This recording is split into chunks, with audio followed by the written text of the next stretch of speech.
Good evening and welcome now to Poplar Bluff Senior High School. It is playoff time. It is District Quarterfinals. I'm Frankie Castile. Poplar Bluff is going to take on the Fox Warriors tonight, and we're excited here this evening for a big crowd, not only here in attendance, but also watching us, listening to us on the radio, and watching us on Facebook and on YouTube. So here's the way this is going to work tonight. If you are watching us right now on Facebook and on YouTube, coming up later on tonight, 7 p.m., that is when we're going to have to kill the video feed, so to speak. You're still going to be able to hear everything as you would if you're watching us. It's just going to look a little bit different because of Misha rules, we are unable to show the video in its entirety, but we are able to bring you pregame festivities. We're also going to bring you halftime and postgame as well. So a lot going on tonight as the Mules are looking to rebound from a loss last week when they made their trip up to Hillsboro. Did not go the way the Mules wanted it to go. Keep in mind, we were short-staffed as well. We didn't have a quarterback. He was out due to a concussion, and he is back here tonight. We've also learned that we did get back last week. We got Atari Amos back with us. He is going to be dressed out, ready to go, Amari White. So the Mules are going to have a trifecta when it comes to the running backs here for Poplar Bluff. Can't wait to see our running backs here tonight as we get ready for the kickoff here later on. It's all going to be about the defense here tonight for Poplar Bluff. The Mules are looking to get back to the semifinals in districts. Now, last year, we were 1 point away from moving on to the championship game, losing to Seckman on the road. Tonight, it is quarterfinals.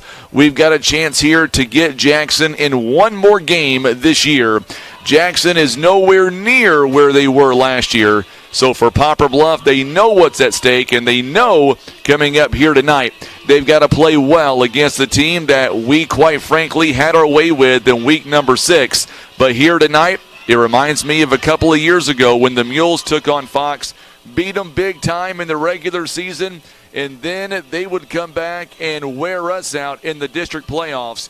We do not want to be one and done coming up in week 10 because now the season start over. We are 0-0, and the winner's going to move on to take on a very good team out of Jackson if the Mules are able to get to that point. I do think the way we are playing right now, offensively and defensively, with everybody back, I do think that we're going to be able to compete better than what we did back in week 3 against Jackson. But to do that, we've got to get to that point. We're going to have to win here tonight against Fox. It is win or it's go home. And right now we are watching both Mason West, also Jay Edmondson out there getting some warm-up reps. It should be Mason West coming up tonight. We have been told that he is going to dress and he should play. Now, we're not going to have a couple of players here tonight, but that's going to be primarily on the defensive end, and that is because, once again, of the concussion protocol. And we'll have to wait and see what happens. But we do know that linebackers Ben Conklaser and junior lineman Josh Alcorn both are going to be out tonight due to concussion-like symptoms. They are in the protocol, so they are not going to play here tonight. But that is a defensive situation for the Mules. We'll have to wait and see how this plays out tonight as the Mules get ready to take on the Fox Warriors. Looking over at Fox coming in, they are averaging about 7 yards per carry. They've got a young man, Dominique Murray, who is averaging about 5 yards per carry. Also, Kevin Gwynn, he is averaging nearly 8 yards per carry. They've got 28 rushing touchdowns on the season. And then you look through the air, and Cameron Underwood, he is 15 out of 32 this season. 2 touchdowns, 5 interceptions. His quarterback rating about 58.8. He is completing 47% of his passes. So that's going to be something we're going to watch out for. By the way, the Fox Warriors, they've got 22 turnovers so far this season. And for the Mules defense, they want to make sure they can pour on a few more turnovers here tonight. If the Mules can do that, then we should be in pretty good shape coming up here tonight as we get set for Mules football beginning at the top of the hour. We were expecting, I thought, the Poplar Bluff Regional Medical Center folks were going to be here during the pregame. I've not seen them yet, and that's okay. We will try to get them on maybe at halftime if we are able to. I do know that John Scott is not going to be here tonight. We wish him all the best. He had a family situation come up, so once again we're praying for him and his family, and hopefully if the Mules get the win tonight, we will make him go to Jackson next week. If I've got to suffer on the press box, so does he, and we wish him the best, and hopefully the Mules will be able to bring home a victory tonight and move on to the semifinals coming up on Friday night. All right, coming up in just a moment, we're going to be joined by head coach Dave Sievers of the Mules. Poplar Bluff taking on the Fox Warriors. We're going to pick his brain in just a few moments. The Mules coming in 4-5 on the season. One thing that has changed over the last couple of weeks, and that is for the Mules, we are starting to get more healthier, and more of our players are coming back tonight, down 2 defensive linemen. However, on the offensive side, we've got some real weapons back, and that's going to be our run game is really going to be opening up here tonight. Not 1, not 2, but 3 different options at the running back position. Mikael McFarland, he is leading everybody here this season. 703 when it comes to yardage. He is averaging nearly 7 yards per play. 8 touchdowns so far on the ground.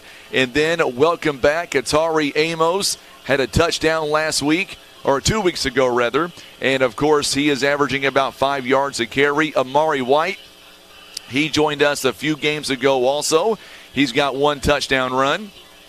He is also averaging 4 yards per carry. The Mules as a team is averaging about 4 yards a carry. But the Mules get it done through the air too. And Chris Matlock, he is averaging 15.5 yards per carry, 6 touchdown catches this season. Mason West, he is really starting to gain a lot of momentum and confidence. He is 77 out of 135 this year, 897 in the yardage category. He is 103 away from 1,000 here this season. 8 touchdown passes, 4 interceptions. His quarterback rating has gone up every week. He is 84.7. And Jay Edmondson, if we have to rely on him, he is 17 out of 47, 195. He's got 2 touchdown passes and 4 interceptions. His quarterback rating, 28.2. The Mules, by the way, they have been able to recover 5 fumbles here this season, and the defense has forced 9 interceptions overall. The Mules as a team, 18 turnovers, 10 fumbles, 8 interceptions offensively. Those are the numbers for Poplar Bluff here this season. So we're going to see what the Mules are able to do. We are under 32 minutes away from the opening kickoff. We're going to take about a 2-minute timeout. When we come back, we will have live on the program head coach Dave Sievers of the Poplar Bluff Mules. It is the Mules on the way taking on the Fox Warriors. Coming up next, it is our live interview with head coach Dave Sievers of the Mules as we continue on the pregame show. It's all being brought to you by First Midwest Bank. You're listening to Mules football on the Southeast Sign and Graphics Mules Radio Network. Caring for those you love also means taking good care of yourself. At Poplar Bluff Regional Medical Center, our healthcare providers take the time to identify your health risks and help you prioritize good health. Regular checkups and age-appropriate screenings are important to be healthy now and stay well in the future. With same or next day appointments and online scheduling, we make it easy to make an appointment right now. You can even see us from the comfort of your own home via telehealth. Put your health first today by making an appointment by visiting pbrmc.com and searching online scheduling.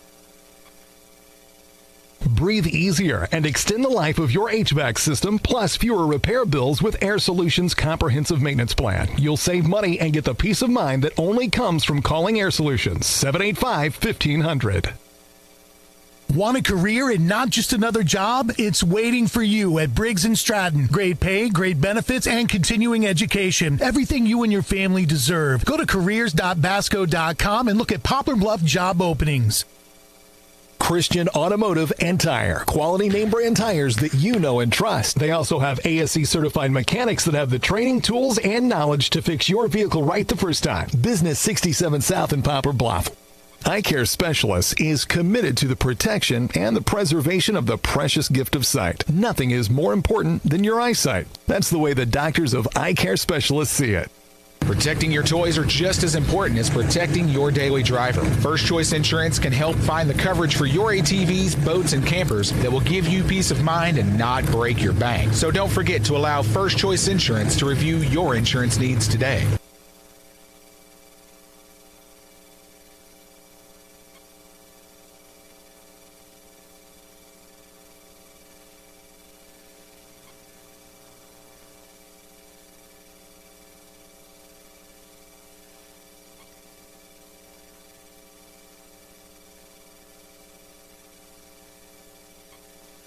Time to go inside the game day locker room, presented by First Midwest Bank, a traditional customer service in a digital banking age, a locally owned and managed community bank who is efficient in responding to customer needs, proudly serving 4 locations in Poplar Bluff. Going back to that first matchup, Coach, Mikhail McFarland, 18 carries, 48 yards, but it was through the air. Chris Matlock, 7 catches, 105, and 2 touchdowns. What has changed in your mind since week 6? Well, we've just figured out the fact that offense is supposed to move the ball and score points. You know, we struggled early in the season for a lot of different reasons. You know, execution, scheme, play calling. You know, the direction of the wind, whatever it was. But we struggled early. You know, but everybody's kind of grown up. You know, we had inexperienced kids playing quarterback, which is difficult. You know, at the high school level, and we had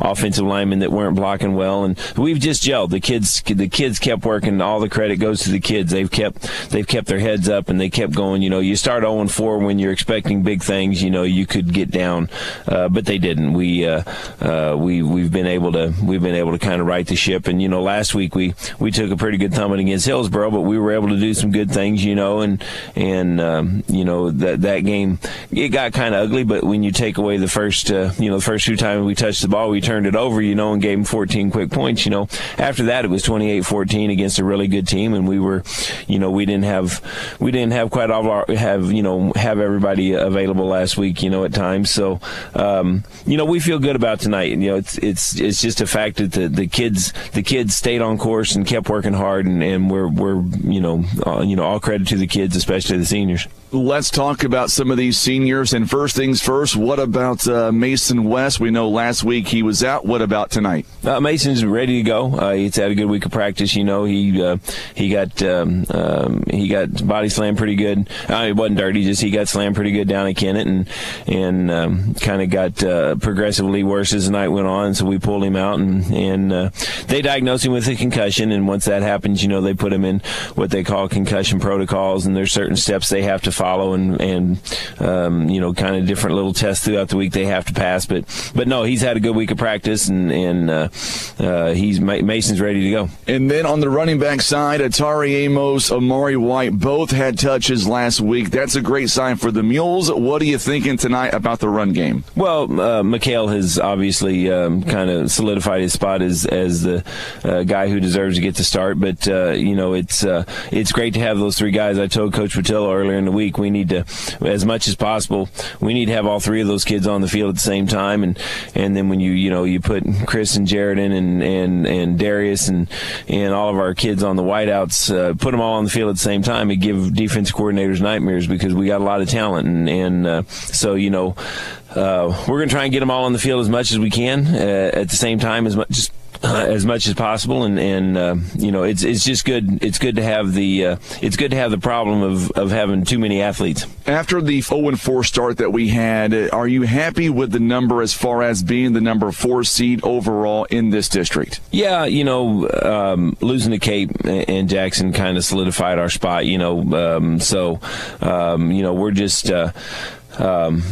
I've just told the kids, that the first 9 games, really in the big scheme of things don't count. We think we're sitting in a good spot. We're hoping that things go well tonight, and then not looking ahead. But obviously, as coaches, you look ahead a little bit.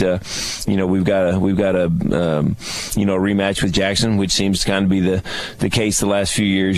So we're looking forward to playing well tonight, and then we'll just see how far we want to keep going. I don't want to look ahead, but you talked about Jackson briefly, so I'm going to ask you the question: is Jackson coming up next week? If it happens, is this a game the kids are circling on the calendar and trying to get back to? Well, I think it's not so much that it's just Jackson; it's just the next step, because this time of year it's win or collect the gear, so I know we got some wrestlers that eventually will start wrestling, and basketballers will eventually start basketballing, but we're hoping that they got to put those plans off for a week, because it's the ultimate goal is to keep playing, and it doesn't really matter who's out there. You gotta beat them all one at a time. As the bracket puts them in front of you, you just play them. But obviously Jackson, being a big conference rival and stuff, and kind of a thorn in our side the last few years, it's a game that I know the kids will get up for, because we felt like the first time we played them that once again that was in our offensive doldrum days. We didn't play real well, but we felt like we competed against them, and the biggest problem we had there was that the defense was just on the field way too long, and I think they just got tired at the end. So we played them scoreless in the first quarter, and we had a few things turn on us pretty quick after that, but I think they scored on us first play of the second quarter, and stuff. So it's we're looking forward to getting through tonight and just playing them as they come. Couple more questions, Coach. Obviously, Fox, they're going to run the football. I'm not saying they're not a passing threat, but not much there. On the ground, you've got Dominique Murray, Kevin Gwynn, and Cameron Underwood. They've got 28 touchdowns on the ground. Most importantly, how do you stop them? Well, we did a pretty good job with them last time. We forced them to throw the ball a little bit more than they want to, which is obviously what you always want to do against a run-dominated team. Is you can't take away everything. They're too good up there, coached too well. They can't. You can't take away everything. I've always just been a believer that you take away what somebody does best and make them beat you with something else. And so we'll focus on the run game. We'll put a few extra hats close to the box. Without giving up our responsibilities. But the thing that's scary about a Fox or a Farmington or Hillsborough, not so much, because they're a little bit more diversified now. But the kids just get so geared towards stopping the run that a well-timed play action pass or something can really cause you problems. So it's run. But if you got pass responsibilities, you can't forget about it. You do your job first, and then so the DB's got to play pass and then rally to the ball, and we run around really well on defense. We've got some really active kids, and that obviously will be a big factor tonight. And being here at home is going to help you guys momentum wise as you guys get set for the kickoff. I think this is one of those kind of toss-up games. You're playing a team twice, and it's districts, and you just never know what's going to happen. You never know how the kids are going to respond to certain situations. So I think it's a huge advantage that they got to get on a bus, and we've had great fan support. We've had great crowds this year, and we're hoping the place continues to fill up tonight. Last question: besides the run, Coach, to beat Fox and get back to the district semifinals next week on the road, your team must do what? Give me your keys to victory here tonight. Well, we've been preaching all week long that we need to start fast. It's no secret that if you jump out on a team and kind of put them on their heels, it's a huge advantage. And the fact that we beat them once, and the fact that they had a 2-hour bus ride, and the fact that it's win or go home, those things all kind of contribute to the fact that it's going to be really, really important that we start fast. And if you tell the kids, hey, we're going to take the ball and go score, and then defense is going to get a stop, and we're going to take the ball and go score, and it's going to be over at halftime, and that's just good coach talk. It's that's kind of the game plan. We're going to try and get after them quick and see if we can't rattle their cage a little bit, and we've got one of the bad things about Atari and Amari being injured all year is we didn't get their services. But one of the great things about being back is they both look really fresh in practice right now. They've both got an extra step, and because they don't have a whole lot of mileage on their legs right now. So we're hoping by the end of the night that they both got a whole lot of mileage on their legs. Sounds good to me, Coach. Well, best of luck to you. Go get them, bring home the win, and we'll see you guys after the ball game. Thanks, sir. Joining us live inside the game day locker room is head coach Dave Sievers of the Poplar Bluff Mules. It is district quarterfinals. It is the Mules taking on the Fox Warriors. We are live in Poplar Bluff. You're listening to Mules football on the Southeast Sign and Graphics.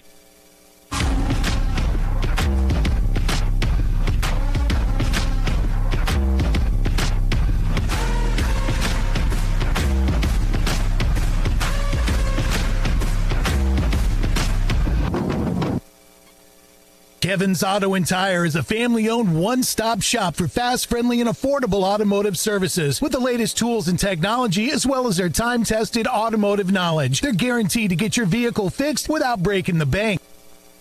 Do you feel that rush of adrenaline? That's the feeling of over 100 years of Poplar Bluff football excellence. Let's make some history. Touchdown! Patriot Auto Glass offers chip repair or glass replacement. They provide fast quality service done by experienced technicians. Ask about our veteran and first responder discounts. Call Patriot Auto Glass today at 573-840-5027. And remember, Patriot Auto Glass will come to you.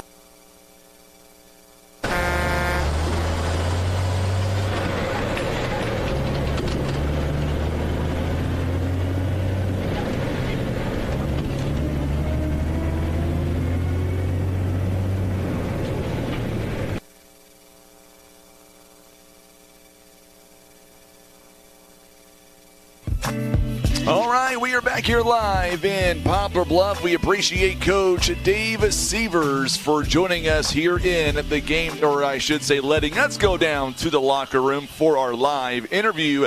I want to go to Sean Mannon, who is standing alongside the track. He is the second member tonight of the broadcast team. And Shawnee boy, Mules home game. It's looking, the crowd starting to file in. The band's coming out to where you are. We're going to have a great night, I've got a feeling. Yeah, crowd coming in a little bit late. It's a little bit cooler than it was earlier in the year, but they're going to get here. They're going to have Mules Stadium rocking tonight for the Class 5 District 1 quarterfinals. They know what's at stake tonight. They really do, and you've got a chance to see the team. They're not out there right now, but I'm seeing the cheerleaders making their way toward Maximus, so that tells me that we are moments away from the actual football team coming out of Maximus. And with the Mules having a home game tonight, Sean, you can only think that right now the momentum is on our side. We've already beaten Fox one time before, but as memory serves us correctly, this has happened before. Mules have beaten Fox in the regular season before, and then Fox would retaliate and get a big win in the district. So obviously the Mules have a lot riding on tonight. Absolutely. They had that 4-game winning streak. That came to an end against a tough Hillsboro team last week, but maybe that was a little bit of a reality check before the playoffs started. Mules are going to come out. They're going to be hungry. They don't want this to be their final game of the season or the final game of their careers. They want to play another week. They want to go to Jackson. They want to go to the pit. They're going to come out ready to go tonight. You know, you talk about final game for some of these seniors, and you can bet that in the back of their minds that they know what's at stake. They know what's coming their way next week. But I believe tonight, Sean, that if the Mules can get this win, I don't think that the outcome is quite like it was the first time that Jackson took on Bluff back in week 3. So much has changed. Oh, by the way, the Mules have several key players back they did not have before, and that does make a big difference. Absolutely, and the Mules really took on their knowledge from that game, and they're going to apply it next week if they advance there. We're about to have the national anthem, so I'll throw it back to you. All right, thank you so much, Sean. So we'll get back to you as soon as we get ready for the national anthem. Now we're going to have to, we're going to be able to play the national anthem. It is a Show Me Marching Band, so we'll be able to do that here on Facebook and YouTube. Let's go down field side now for the playing of our national anthem. You see the junior ROTC walking on the track right now to present the colors, and then the Show Me Marching Band will perform our national anthem.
Once again, a fantastic job here by the Show Me Marching Band with our national anthem, and a great job by the junior ROTC as well.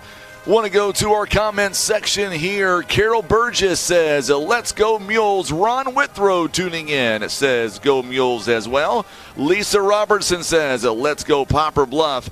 Also, Carl says, bust 'em Mules. Kathleen Patillo, glad you are joining us here tonight. Doug Osborne, I'm going to get to that question in just a moment as well. Billy is on here and says, let's go Warriors. Glad to have everybody, whether you're for Fox or for Bluff, with our broadcast here tonight. Now, here is the elephant in the room. It is a district playoff game. Tim, do you have that disclaimer that you can put up on the screen just for a moment? And the reason why I want you to put that disclaimer up is because of the fact that it is districts, and Misha requires us to do one of two things. Either we go through their platform, Misha TV, which would charge you $10 to watch the game, or we do this, which is coming up at the conclusion of pregame. We're going to have to blurry out the screen. There's that disclaimer. And that kind of tells you all you need to know as to why we are unable to bring the game to you. We decided to do this because a lot of folks want to be able to at least listen, whether you're in your car, whether you're at home, either way. We wanted to bring that to you. Now, here's the deal. The Mules win tonight. We are talking about going back to the old way, and next weekend or next Friday in Jackson showing the video. But I just absolutely hate the fact that we have to charge folks $10 to watch a broadcast. You can go ahead, Tim, and unblurry the video just for right now. We'll blurry it once we get ready for the kickoff. Eric Wallace is tuning in. Glad to have you alongside, my friend. Make sure, if you don't mind, and share this video. Now, what we are going to do coming up tonight is we are going to be doing trivia. Even though you won't be able to technically see the ball game, you still will be able to interact with us. We're going to do trivia, and we are giving away, Sean, we're not giving away $25 tonight. We're going to give away $50 of Cold Hard Cash gift cards courtesy of Academy Sports and Outdoors, Sean. So a great reason to hang with us. We'll go back to you, Sean, as the Mules are about to come out of Maximus. Yeah, be ready for those trivia questions. They are doozies and going to give you a chance to win. The Mules are out here at Maximus. They are ready to go. We got Old Glory ready to wave and go through Mule Stadium. It is playoff football tonight. I know this team is ready. You know, one thing that jumps out to me, Sean, as I'm looking out at Maximus, and I still love this, they are still honoring Lane Savant, number 33, who lost his life last season, or last year rather. So glad this football team never forgets. And this game, obviously, for Lane Savant, I see Old Glory down there being waved around. And, Sean, it looks like the Mules players, man, they're getting jacked up for this game as they get ready to come out. Absolutely. And as you were saying, a football team is a family. Just because you're gone doesn't mean you're no longer part of the family. Once you're a Mule, you're always a Mule. These players never forget that, and they're ready to go here for this playoff. Logan Davis out there holding Old Glory. Lane Savant, number 33 there by Chris Matlock as well. I can see the smoke now starting to get lit underneath Maximus, and that means we are moments away from the football team. There's the blue smoke. That's kind of unusual. Like to see that. You can see if you're watching us on the video, Calvin Anderson, number 20, jacking up the team. There's Kaysen King in the lead there at number 70.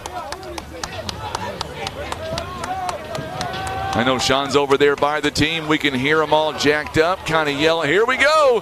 And the Mules now, Logan Davis going to run out with Old Glory. Also, number 33, Lane Savant, being honored once again here tonight. I know, Jane, I am sorry for that. Next week, we will do the video more than likely, but a lot of people reached out to us here this week, and they wanted to be able to at least listen to the game on Facebook and YouTube if at all possible. That's why we're doing it this way tonight. Next week, Tim and I will more than likely reset, reconfigure a few things, and we're already talking about going ahead and going through Misha platform next week and going ahead and showing the entire football game. So coming up, we've got our keys to victory. We'll take a 30-second timeout, and we're going to come right back, and we will have our keys to victory for this football game. It's all being brought to you by Air Solutions in Poplar Bluff. We're back in 30 seconds on the Southeast Sign and Graphics Mules Radio Network. Scott Law Firm is experienced in estate planning and the preparation of documents like wills and trusts. Let the Scott Law Firm help you protect your family and pass along your estate according to your terms. Call Scott Law Firm today at 785-4688.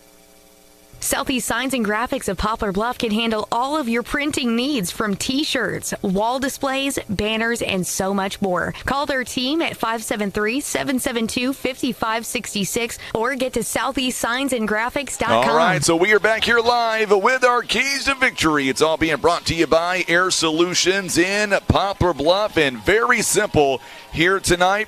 It's a couple of things. Turnovers last week. The Mules had an uncharacteristic 6 turnovers. That is a season high for Poplar Bluff.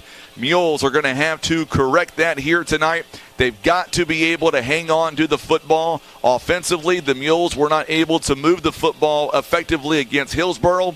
That's got to change here tonight as well. We've got not 1, not 2, but 3 options at running back here for the Mules tonight, including Mikhail McFarland, Atari Amos, Amari White, and then we've got Mason West back with us here tonight, and that's going to be big as well. If he can get going early in this football game, 2:08, that was a career high for him last time they took on the Fox Warriors.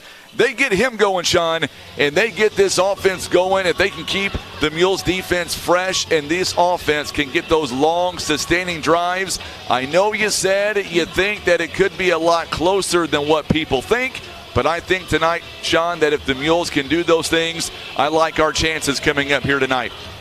I do too. I think the Mules are going to have to sprinkle in some big plays because the lower scoring game gives a greater chance for the underdogs to pull off the upset. I think the Mules are going to try to get some big plays in, kind of get that score up early. Sean, I think you're the underdog. I think you are the underdog here tonight, my friend. I'm just saying that Mules want to get out and establish the run early. They get out and get established, that'll set up passing opportunities as the game goes on that I think will really help that Mules offense get to clicking. All right, I'm going to be honest with you, Sean. You ready for this? I'm going to have you move back over to your left. Get back toward the middle there, if you don't mind. I think that's why the mic might be starting to break up. You should be good right there. I think I think tonight, Sean, just for you, my friend, I've got the heater turned on. It's a nice temperature here inside the press box. I'm not sure what the temp is out there, but have a good night, my friend. It's 59 degrees out here. I got my jacket. It is perfect football weather. We're ready for some football tonight. All right, we'll get back to you here in a few minutes here as we get ready for the opening kickoff. About 5 minutes away, there's other football games going on here tonight, and a lot of playoff football. It is Week 10, obviously. Lots going on. Well, let's talk about it. In Class 1, Chaffee takes on Scott City, Hayti at Portageville, Caruthersville on the road at Charleston. Man, they're having a good season this year. In Class 3, Potosi at Kennett. Dexter takes on St. Genevieve. Class 4, Sykeston at Festus. Perryville at Farmington. Class 5, Webster Groves takes on Oakville. That should be Oakville moving on there. Melville at Cape Central. Of course, Jackson's, they got the bye week being the number 1 seed. And then Bluff taking on Fox right here in Poplar Bluff. I think besides our game, Sean, I think maybe the best playoff game tonight that I can see, I think is going to be Potosi and possibly Kennett. That could be an upset there. I can see Potosi maybe taking a win at Kennett here tonight in that Class 3 district. I do too. I think that is a very, very good upset possibility tonight. Also looking around, Class 1 can always get a little, iffy. You never know what's going to happen down there.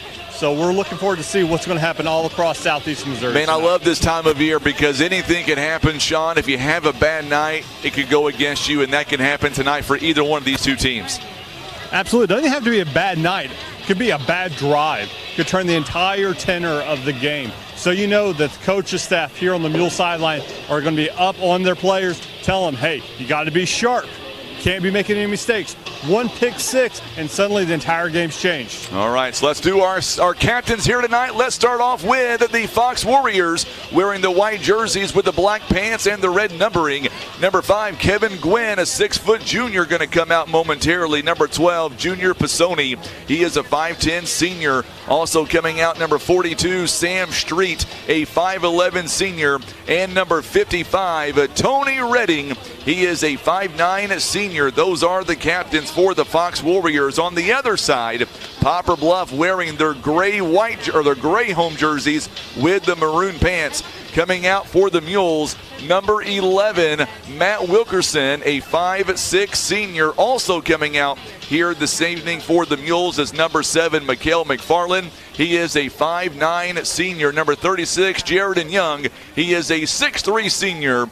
And number 70, Kaysen King, a 6'2 senior. Of course, he is a Mules baseball player as well. Mules are being coached by Dave Sievers. He is in his 5th season, a record of 25 wins and 25 losses, right at 500. And on the other side, Brent Tinker, he is in his 12th season with a record of 64 and 62 winning percentage of 508. All right, Sean, you win the toss. If you're the Mules, you on defense first or you want the football?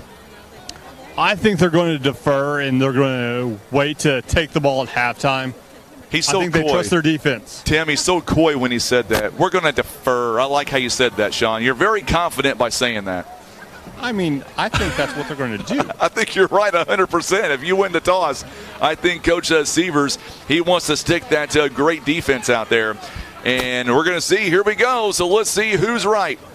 Looks like Fox has won the toss, and they are going to receive first. So the Mules will see the defense coming up. All right, Sean, stay loose down there, my friend. We'll get back to you momentarily. Look forward to it. All right, so there is Sean. Here we go as we get set for the opening kickoff. We are under 2 minutes now. There you go. We've got I'm so sorry. I know a lot of folks are going to get mad at us. I apologize. You're going to see everything kind of go blurry. That's the way it is. I can't help it. We wanted you to be able to listen to the game at least on Facebook, on YouTube, and the radio. So this is how we're going to have to do it. Brandy Alcorn, she says, let's go Mules. And I know I've got a big audience here on Facebook and on YouTube, but stay with us. We're still going to do Mules Trivia. We're still going to give away some gift cards. We're going to give away, I believe we're going to give away those tumblers coming up from Academy Sports and Outdoors. So don't go anywhere. Just stay with us, or at least check back in time to time. And we're still going to have a lot of fun here tonight as Poplar Bluff is set to take on the Fox Warriors. Going to be a lot of fun here tonight as Poplar Bluff takes on the Fox Warriors. And for the Mules, Hunter Clifford is going to kick us off. Mules, by the way, will go right to left, and that means the Fox Warriors are going to go from left to right. So for the Mules, Hunter Clifford is going to come up, and he'll kick it deep here for the Mules. Clifford, by the way, his 33rd kick of the season. He is averaging about 45 yards per kick. Let's go Mules, as Stacy Rommel says, and we are underway here in week number 10. And there is the return at the 10-yard line. Good blocking up front, and the Mules are going to wrap him up. Good return by Cameron Underwood. He is the quarterback here for the Fox Warriors, a 50-yard kick. And Cameron Underwood is going to return it for a nice return over the 30-yard line near the 33-yard line. So that's where the Mules, or I should say the Fox Warriors, are going to have the football here to begin this football game. 1st and 10 on the 33-yard line. Fox, they're going to run this football as much as they can. We'll see how effective they are. There is a quick handoff here. This one not going to get a whole lot of yardage, as Jaden Thompson is going to be the first man through, and he'll get a couple of yards. Good job by the Mules defense, as they're going to pick up about 3 yards, and they'll get to the 36-yard line, and that's going to bring up a 2nd down and 7. Larry Orton, he says, watching from West Virginia. Thank you, David. I appreciate that, my friend. We'll try to do a better job tonight, 11:18, to give you the time. Since we know you can't watch it or see the video here, we will be able to show you halftime. There's another handoff, and this time, Poplar Bluff, Nathan Bunton, boy, that was a good block up front. Connor Stevens as well. Man, what a tackle by the Mules. That time, Dominique Murray is not able to get much. The Mules brings up 3rd down and long. 3rd down and long now for the Fox Warriors, and that one's going to get knocked back to about the 36-yard line, so a no gain, and that'll bring up 3rd down and 7. So now the Mules here are the defense here are going to be stepping up big. There is the option outside. Thompson again gets some blocking. He's got a 1st down and then some, and he is going to be taken out of bounds. It is a 1st down Fox Warriors on 3rd down and 7. This time Thompson gets it across midfield. I'm sorry, Larry, it is only audio this time because it is a district playoff game. So now it's a 19-yard pickup, and it'll be a 1st and 10 for the Fox Warriors. So good running here early on by the Fox Warriors. So now they'll come up here going left to right on your radio dial. 1st and 10 for the Fox Warriors, and this time the quarterback, Underwood, he's going to keep it. A helmet comes off, and that's going to be Kaysen King's helmet. He's okay. And the quarterback is going to keep it just for a few yards, not much. Now they're going to give him a good spot. They'll knock him down at the 41-yard line, so a pickup of 4 yards at 2nd down and 6 now as Fox with the football. 2nd down and 6 to go on the opening drive here by the Fox Warriors. 4 plays, 26 yards here on the opening drive. Underwood comes up under center. He's got Murray right behind him here. It's going to be a handoff. No, it's going to be a fake handoff. It'll be a pitch outside to Thompson. And this time the Mules were not fooled. Chris Matlock, he takes down Thompson. Great coverage by the Mules. And we'll see where they mark him. It looked like he maybe lost a yard or two. They're going to say he lost about 3 yards, and he is back to the 44-yard line, a 3-yard loss and that's going to bring up a 3rd down and 9 to go. Good job by Chris Matlock on that particular play. And the Mules now are in business here defensively. We'll see if the Mules defense this time can stop Fox. They are 1 for 1 on 3rd down conversions. 9:03 to go, first quarter, no score. Here is the handoff. This one up the middle to Murray. And this time, not going to get much. Good job by the Mules. DJ Hubrins, number 75. And Murray is going to get back to about the 41-yard line, maybe 42. They'll gain 2 yards on the play, 4th down and about 7 to go. So we'll see what Fox does if they're going to punt the football away. We'll see if Diego Lorenzo comes out. And he is not out there at this point, so they're going to go for it. They are lining up to go for it on 4th down. 4th down and 7 from the 42-yard line of the Mules. They're going to go for it here. Here is Underwood being flushed outside the pocket, and he is not going to get there. He is out of bounds, and that'll be a turnover on downs as Poplar Bluff does its job. And the Mules are going to have it 1st down and 10. We'll see where they mark him out of bounds. He was about, he was a couple of yards shy here, the 1st down. And they're going to mark him actually out of bounds at around the 37-yard line. So he was able to pick up about 5 yards. With 8:13 to go, now we see the Mules offense coming out for the first time. So Poplar Bluff, welcome back Mason West. Missed last week, 77 out of 135, 897 this season, 8 touchdown passes, 4 interceptions. And now we'll see Atari Amos. He'll get the first handoff, and he's up the middle. He is trying to bounce outside, a 1st down, and so much more. Atari Amos gives the Mules a 1st down on their first carry from scrimmage, and he's already inside of Fox territory. He is down to about the 44-yard line, a 19-yard pickup, and the Mules quickly now, their offense is driving. 1st and 10, Poplar Bluff. Tim is over there taking a nap right now. This might be the easiest game of your life. So it's a 1st and 10, Poplar Bluff now. Mason West, Atari Amos in motion. It'll be a handoff to, it's going to be a pass outside to Amos, and it's going to go incomplete. So 2nd down and 10 to go. So it's Atari Amos. He was the man they were targeting. 2nd down and 10. Mules football proudly presented by First Midwest Bank. Also being brought to you by Kevin's Auto Repair, PB Realty, Legacy Farm and Land Specialist, and being brought to you by Whitworth Gift Chest Jewelers. Rebecca, she is tuning in from Fisk, Missouri. Glad to have you alongside. We will do trivia here in just a few moments. Still going to give away some great merchandise here tonight. There's a handoff play, this one to the outside, and it'll get a little bit of yardage there by Mikhail McFarland. It'll still be 3rd down and long coming up for the Poplar Bluff Mules. So Mikhail McFarland gets his first carry on the night, and he's going to pick up about 5 yards to about the 39-yard line. 3rd down and 5. All right, Sean, if the Mules cannot get the 1st down on this carry, if it's 4th and 5 or below, do you go for it?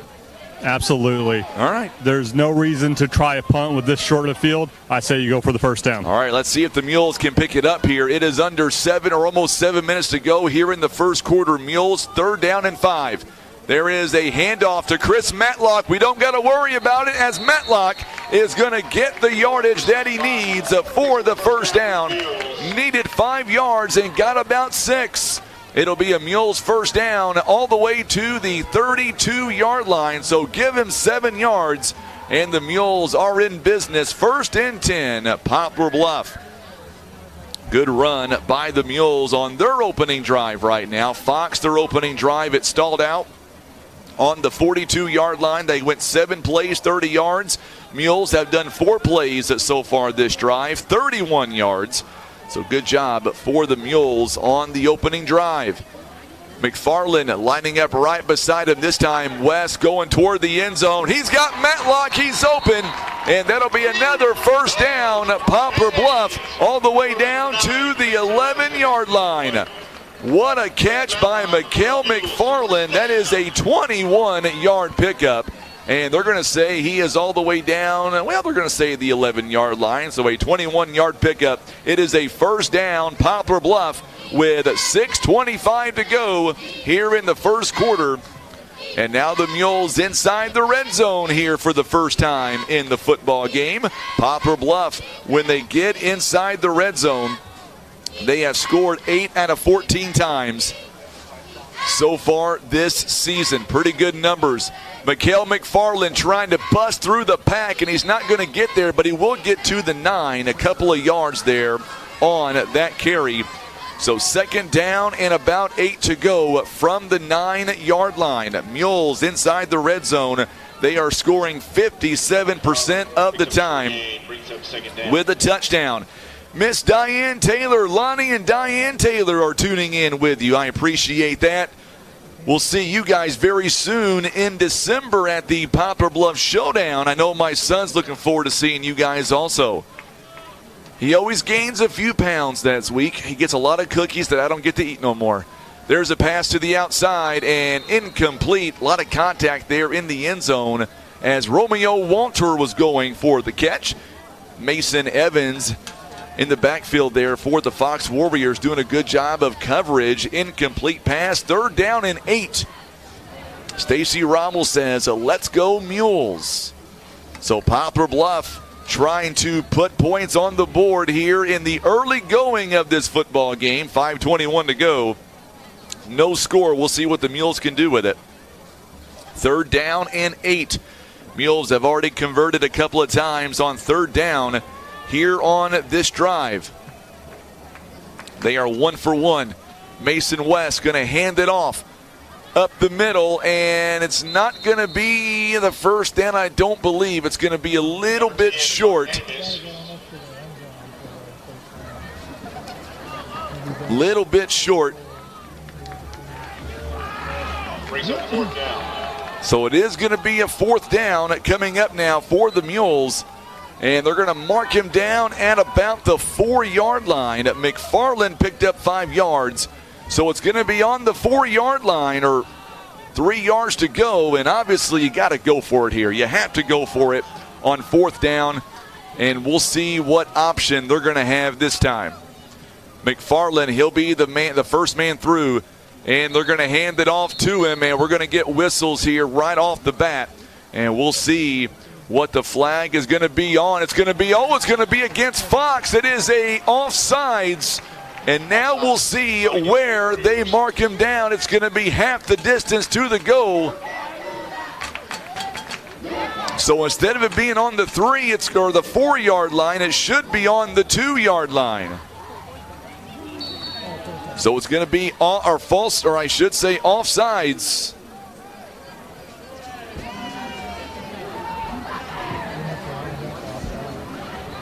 With 4:24 to go here in the first quarter. And now they're going to mark him on the 2-yard line. So instead of it being, it's going to be a timeout now, Poplar Bluff. So now the Mules will take one at 4:17 to go here in the first quarter. So we'll step away real quick. Mules about to score. Don't go anywhere. You're listening to Mules football on the Southeast Sign and Graphics Mules Radio Network.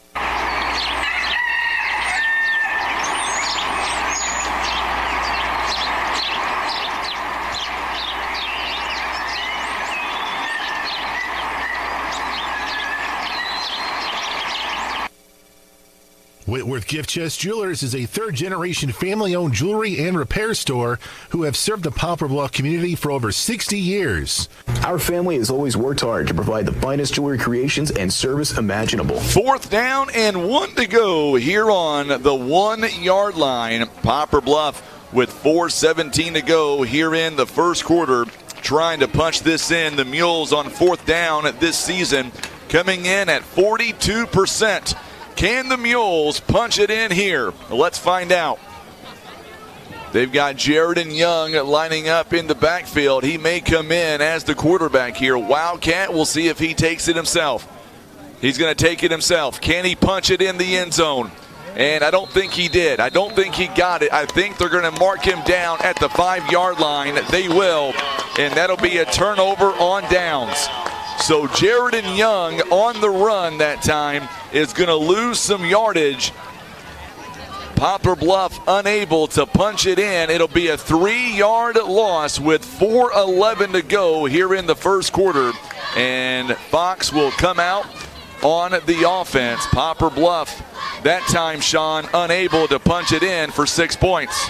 Yeah, Fox was ready for what was about to happen there, and they just blew up the offensive line to put Young down in the backfield. They sure did. So now 1st and 10. Fox is back in their own territory. Another handoff to Thompson, and he's not going to get much. Logan Height in on the tackle. There's Chris Matlock as well. Spencer Nunn coming in as well. He was on bottom. So they're going to mark him down maybe at the 6-yard line, maybe a yard of forward progress. 2nd down and 9. 3:45 to play here in the opening quarter. No score. Poplar Bluff taking on the Fox Warriors. If you don't mind, hit that share button for us. We're going to give away some great items here tonight. We'll do our trivia question here on the next stoppage. Instead of going to commercial, we'll do our trivia. Play clock is down to 5. Mules no score here in the first quarter. 2nd down and 9 for the Warriors. Once again, another run play right up the gut, and the Mules blow it up. That was a quarterback keeper that time, as Cameron Underwood is not going to get much. He'll get a couple of yards, and they're going to mark him down, it looks like, near the 7, as Logan Height was the man there to make the tackle. Make that 3rd down and 8. Fox right now 1 out of 2 when it comes to 3rd down conversions. Mules defense here trying to pin them back deep. Here is your 3rd down. This one's going to be a handoff, and what a good job by the Mules. The first man through, Kason King, as Thompson with a handoff, and he just blows that play all up. What a play by Kason King there, Sean. Yeah, Kason King just blew right through the offensive line, almost Javion Clowney-like. And no helmet came off, but still an excellent hit. It was a 3-yard loss, and now it's going to bring up 4th down and 11. And Diego Lorenzo is coming out to punt. He has got 21 punts here this year. He is averaging 37 yards a kick, and this one, it goes over his head. It'll be a safety for the Mules. We'll take it. The Mules lead 2-0. You don't see that very often. So Mules with a quick score on the safety. It goes over his head, and the Mules now, not only do the Mules get 2 points, but the Mules also are going to get the ball back. 2:04 to go here in the first quarter. Mules now lead 2-0. All right, Sean. You want to, or I should say not Sean, I meant Tim. You want to do some trivia, Tim? You ready to put that question up on the board? And I'll read it to you. Here is our question here tonight.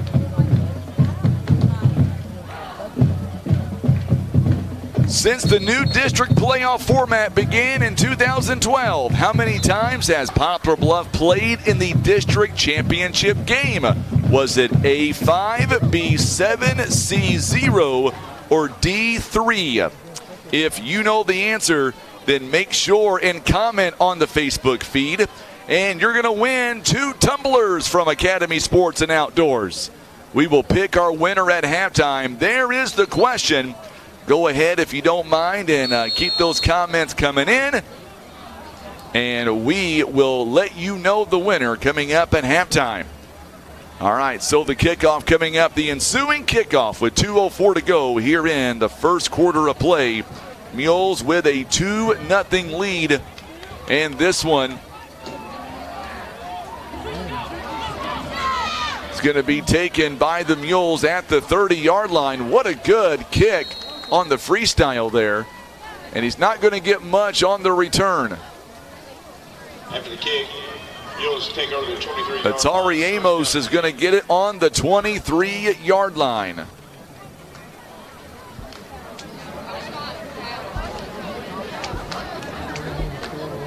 So Poplar Bluff now going to come back out here, and they're going to have a pretty good field position as the Mules, as Poplar Bluff comes right back to the line of scrimmage, and it'll be 1st and 10 on the 24-yard line. And now we'll see what the Mules can do with it here on their second drive. They stalled on the 5-yard line the first time around. There's a handoff. And going to get out to about the 30 to about the 32-yard line. Good job by Mikhail McFarland that time on the carry. So he's going to get a few yards. And they're going to give him to the 31. So a gain of 7, 1:35 to play here in the opening quarter. Remember, share this video feed, and the winner of the trivia question here in the first half is going to get 2 tumblers. Now coming up in the second half, we're giving away not 1, but 2 $25 gift cards, courtesy of Academy Sports and Outdoors. Mason West, he's going over the middle. Darius Graham will make the catch at midfield. It'll be a first down, Poplar Bluff. Good job by Darius Graham. He got wide open, and now he is already inside of Fox territory. There is a 20-yard catch by Darius Graham. What a catch by the Mules, 1st and 10. And the Mules right now, they are making up for lost time last week. Already 11 plays, 83 yards of offense. Right now, Fox 10 plays at 29 yards. 1st and 10, Mules in Fox territory for the second time. Another catch, and this one over his shoulder. And you betcha, Darius Graham again, back-to-back catches. Mason West dropping the bomb. Mason West is dropping a bomb. I like that from the PA announcer dresser. Now that's a play. At the 19-yard line, what a catch.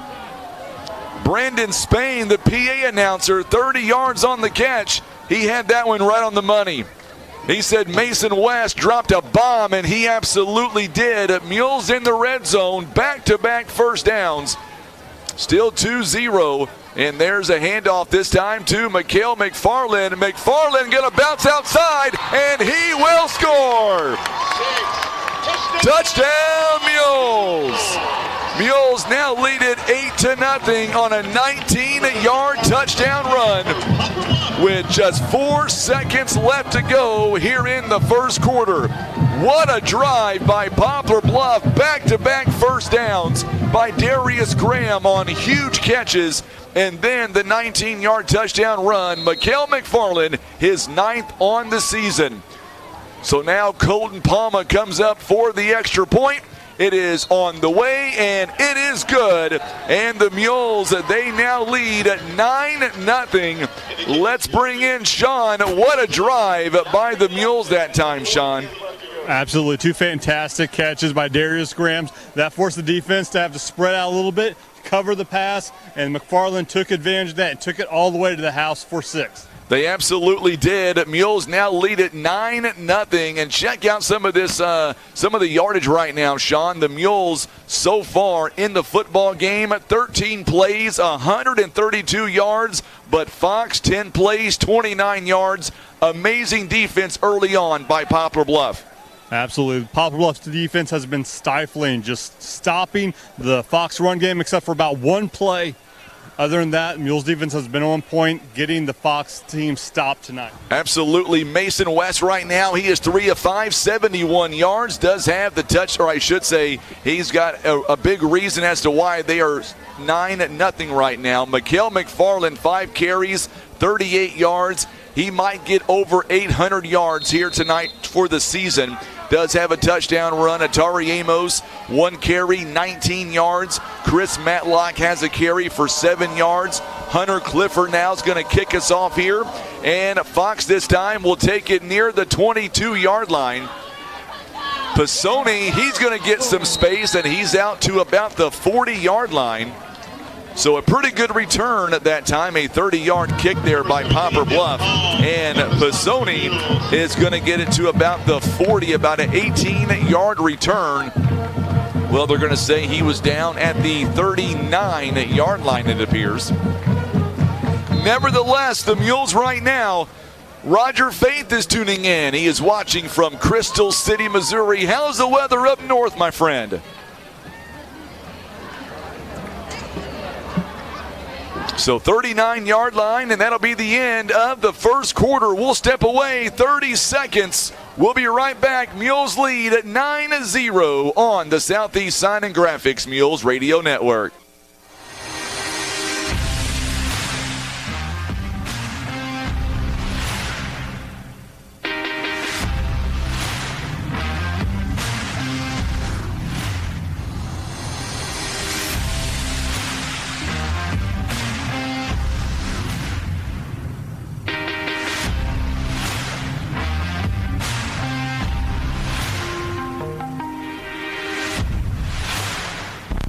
So the teams switch sides, and Fox will go from right to left on your radio dial, on your TV screen. I'm Frankie Castile. I know you can't see the game. I apologize for that. I feel so bad about that, too. But, Misha, they've got their own rules that we've got to go by. There is a handoff. No, it's going to be a quarterback keeper. Mules not letting Underwood anywhere through.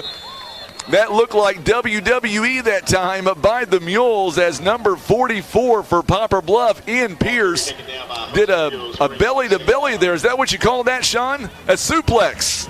Yeah, he pulled him down real well.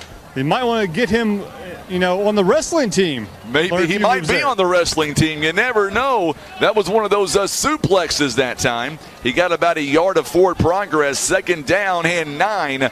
As we are now in the second quarter, 11:25 to go. Here's the outside option there. There's a flag coming in, so this one's going to come back anyway. Going to be a holding on the Fox Warriors. Good job by the Mules defense.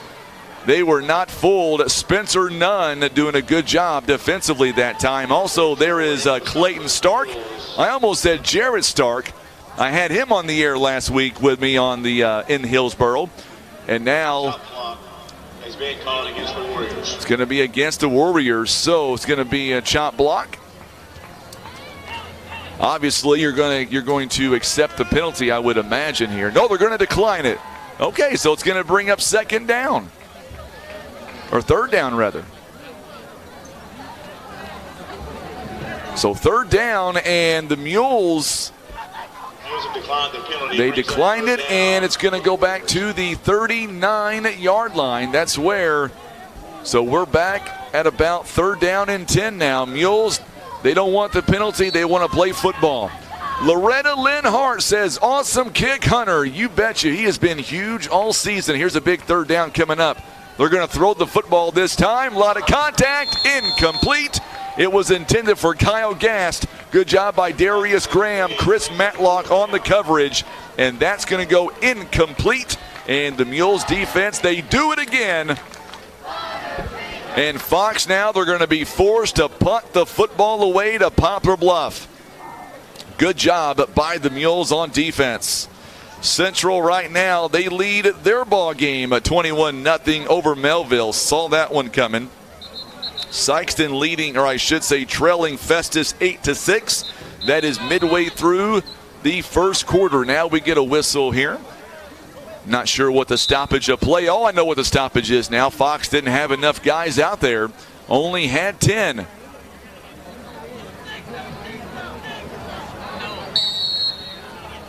Yeah, there's a reason why, Rebecca, because we're in Misha playoffs. We can't show the video. We're not allowed to. Timeout called here by the Fox Warriors with 11:03 to go here in the first half. We'll be back. Mules will get the football. Mules lead at 9-0 on the Southeast Sign and Graphics Mules Radio Network.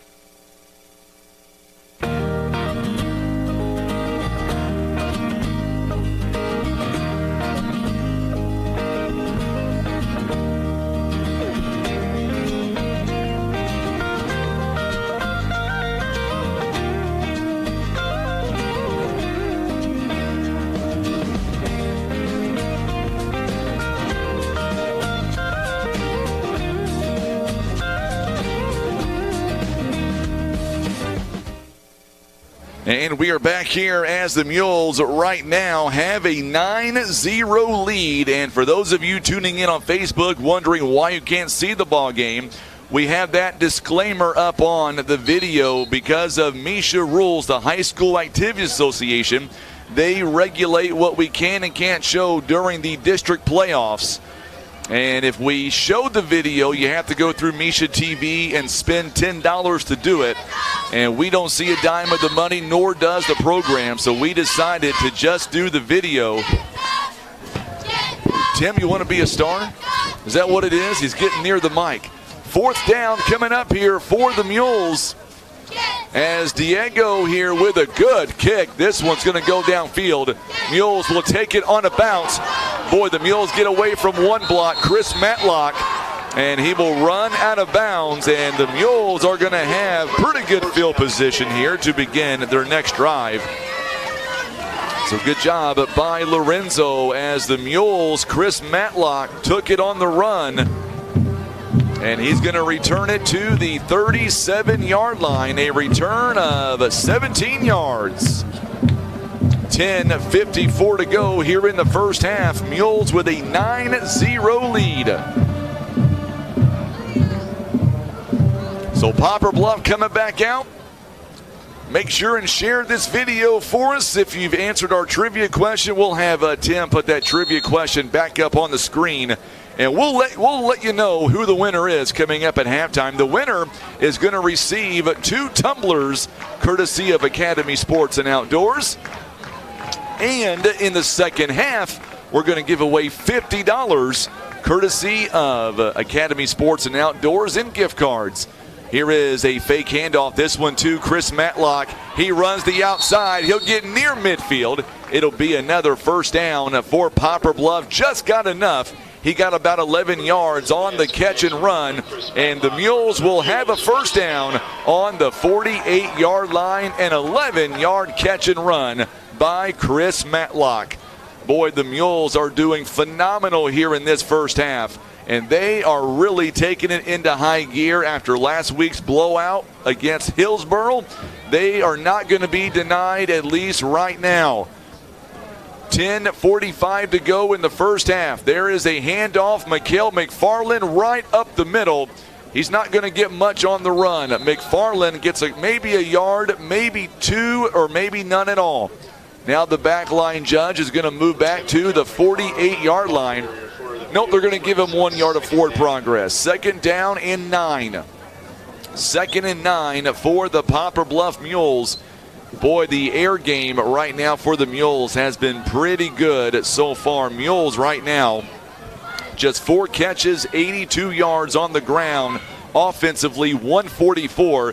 82 yards through the air, 62 yards on the ground so far.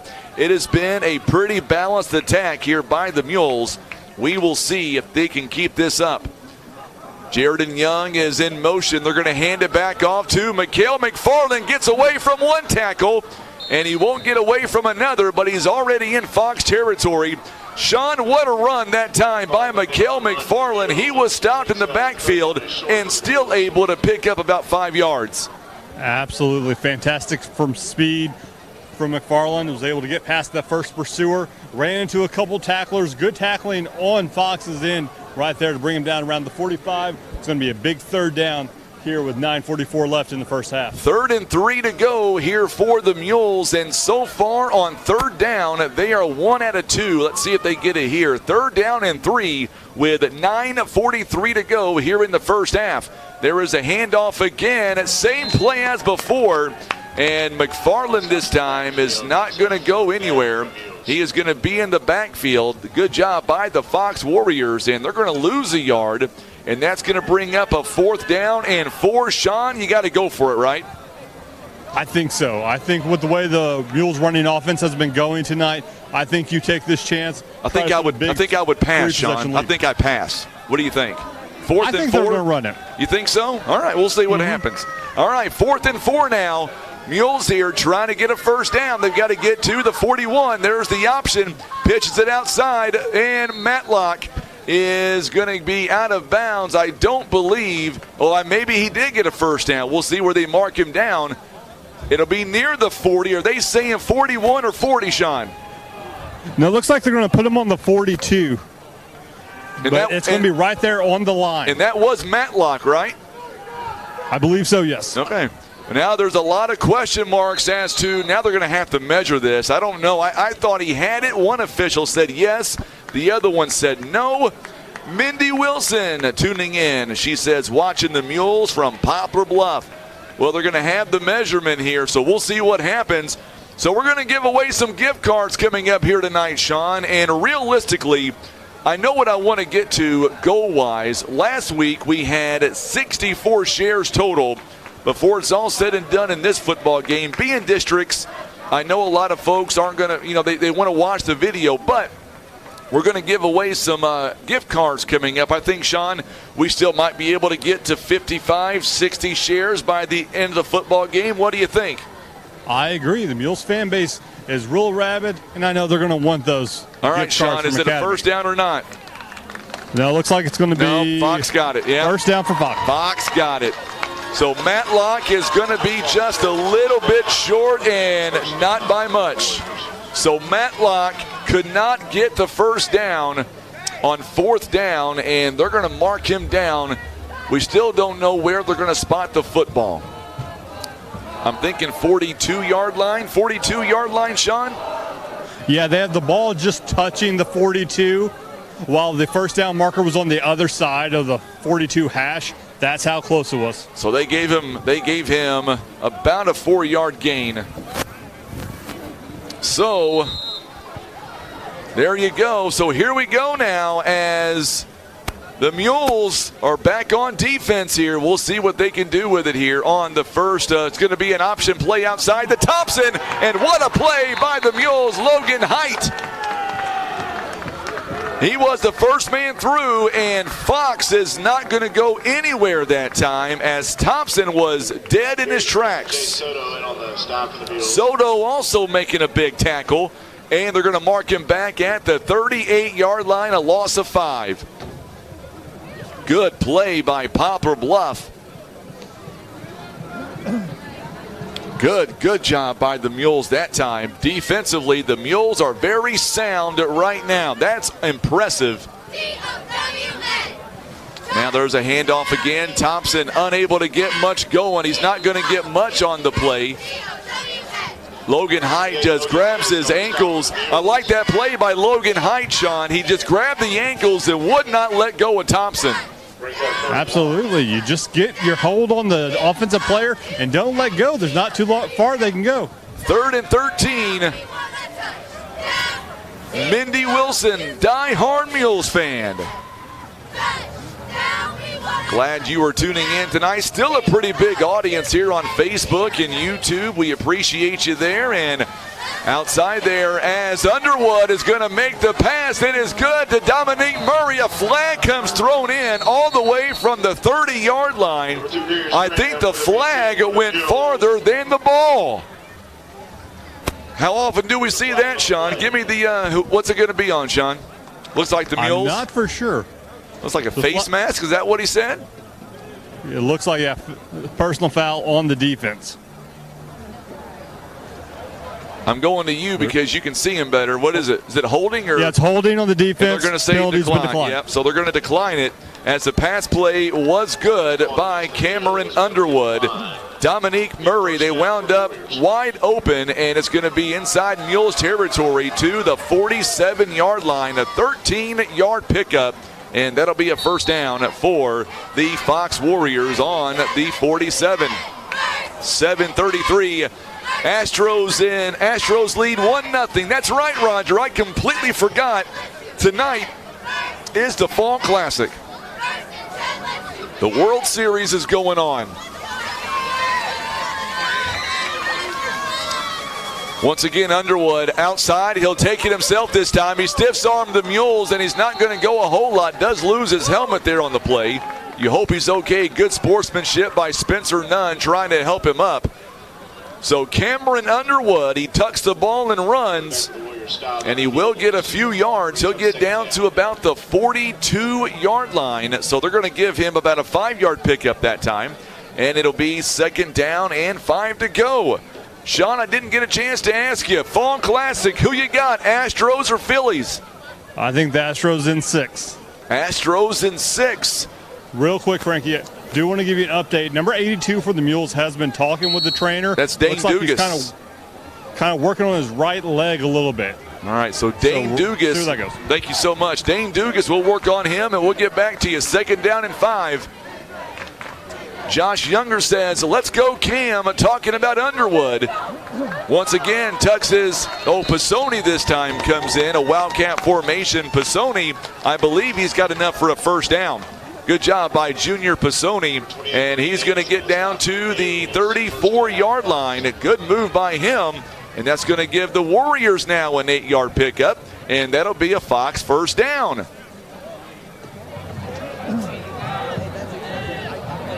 Make sure if you're watching us on YouTube, hit that subscribe button for us.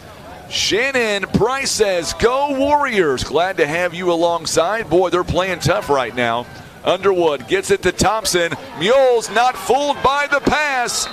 Logan Height, the first man through, and it'll be a big loss down to the 41-yard line.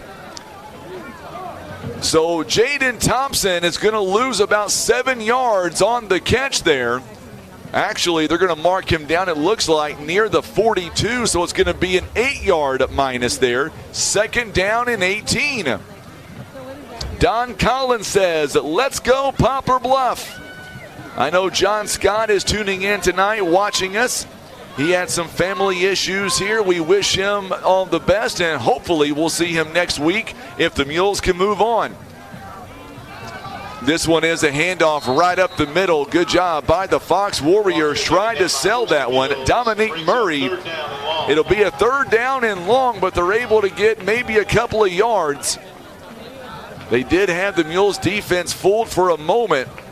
It'll be down to the 39-yard line. Josh Younger said Phillies in 7 there, Sean. So we've got, I'm going to say the way the Phillies are playing right now, Sean, I'm going to go with Josh. You can be wrong if you want to. You know, I got to tell you, Tim is looking way too comfortable up here tonight. He's not doing a thing. I got you, Tim. So now, Underwood is going to throw. The ball comes loose as Kason King knocked that ball away. And Connor Stevens picks it up, and my goodness, what a hit that was. And the Mules are going to take over on the fumble. What a great job, Sean, by Kason King. Mules have it 1st and 10 on their own 45-yard line. Absolutely. Kason King just speedy in the backfield. Was able to get the quarterback right before he got that pass off. Ball came out, and now it's Mules football. My goodness, as the Mules are able to do a lot of things that time. At Poplar Bluff, they're going to have it 1st and 10 on the 45-yard line.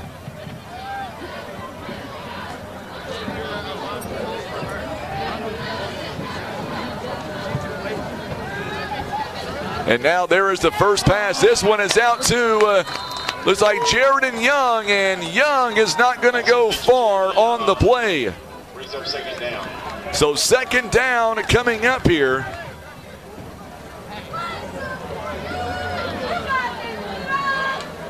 So 2nd down and 10.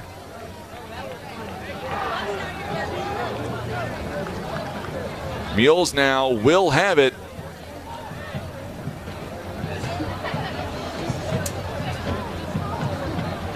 So incomplete pass. Oh, no, it was completed, rather, to, they're going to say it was completed to Jared Young, and he's going to lose a couple of yards back to the 42-yard line, a -3 on the play. And there you go, as Romeo Waltor, he just hosed the football out. 1st down, Mules. So a 1st down, Poplar Bluff, as Romeo Waltor gets his first catch of the ball game. And the Mules now are going to have it 1st and 10 on the 28-yard line. After a 3-yard loss, that was a 30-yard catch and run. And the Mules have a 1st down all the way to the 28-yard line.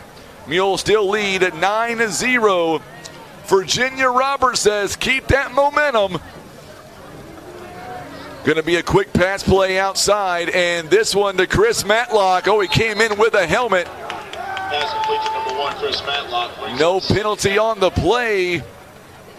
That was Landon Ellis by the Fox Warriors. Mules wanted a flag on the play. They didn't get it. Mules are going to have it now inside the 25-yard line to the 23, a pickup of nearly 5 yards.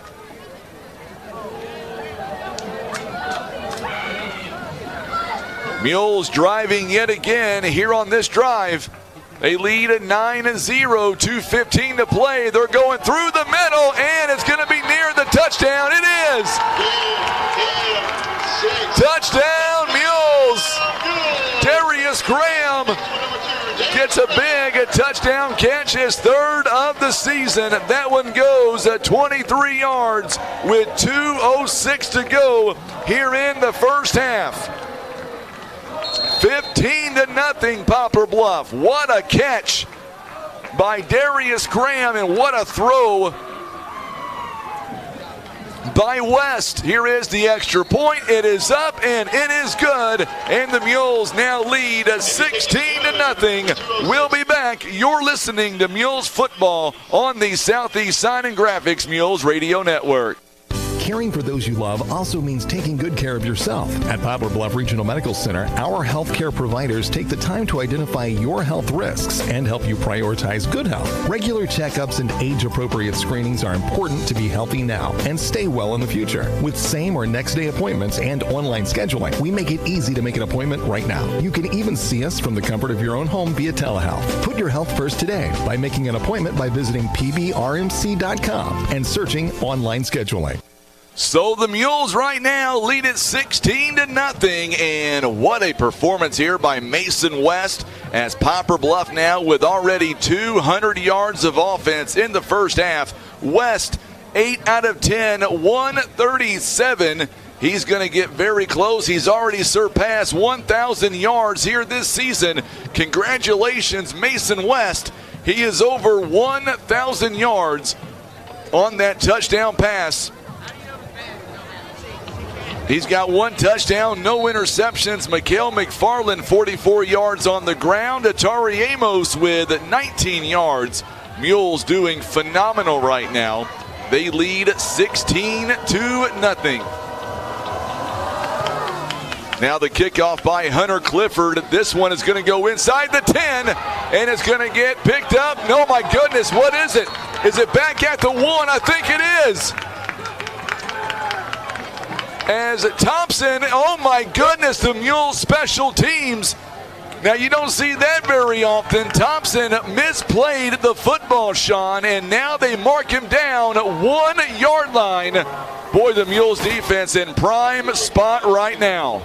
Yeah, he's not even on the 1 yard line. He's on the 1.5 foot line. 1.5 foot line as Colton, or I should say Hunter Clifford, woo, a 59-yard kick. How about that? Mules now, as Fox will come out, and they are pinned back on the 1 yard line. What a kick by Hunter Clifford. Loretta Lynn Hart says, holy cow, she says. And we're going to get a timeout here, it looks like, by the Fox Warriors. So with this timeout, let's talk a little bit about what I want to ask you a question coming up here. So for those of you right now watching us or listening to the game on Facebook and on YouTube, I want you to chime in. Next week, if the Mules can hang on and they pick up a win tonight, if the Mules can hang on to win this football game, next week Mules will play at Jackson.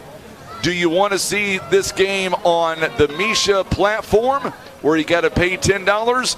Or do you want us to do the video like we're doing right now on Facebook and on YouTube where you can at least listen for free? I really want to hear from you guys because that will help us make our decision coming up before next week. 1:59 to go before halftime. Right now, Cape Central 42-0 over Melville. they're going to move on for sure coming up, and they will be in the semifinals coming up next week. They'll take on more than likely Oakville. 1:59 to go. Fox with one timeout remaining here in the first half. They are down at 16-0. There is Tim O'Neill. I wonder where he was. Tim, I'm so glad you were able to join us here. Let me put that mic in there for you. That way you can talk a little bit. Otherwise, nobody can hear what you're saying. The Chief Nursing Officer, Poplar Bluff Regional, is with us. Good afternoon. How you doing this evening? Now, hang on one second there, Tim. I may have the wrong thing hooked up. Hang on once. Oh, I turned it on. So there is the first run play. This one going up the middle. Not going to get much. And it looks like Underwood, depending on where they mark him down, he was all the way back at the 1-yard line. They're going to move him up to about the 4, so about a 3-yard pickup that time. Clock is going to run now, 1:35 and counting.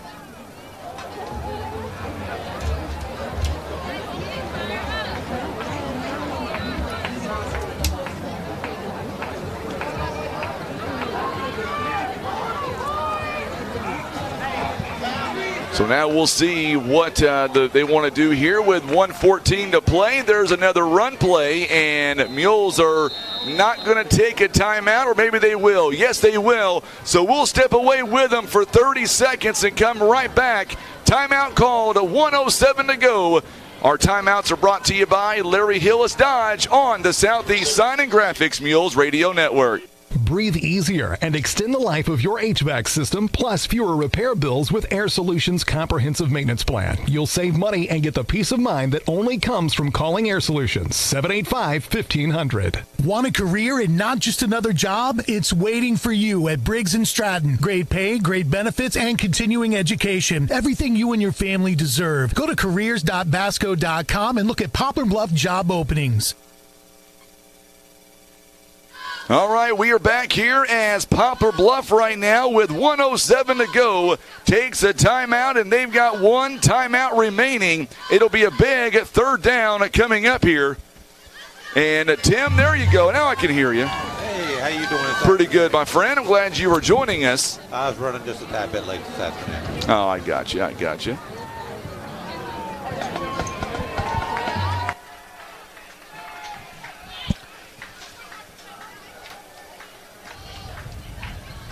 So third down and 1 coming up here as the Mules right now, as the defense is trying to figure out a way to get back or get the ball back here with a few seconds to go before halftime.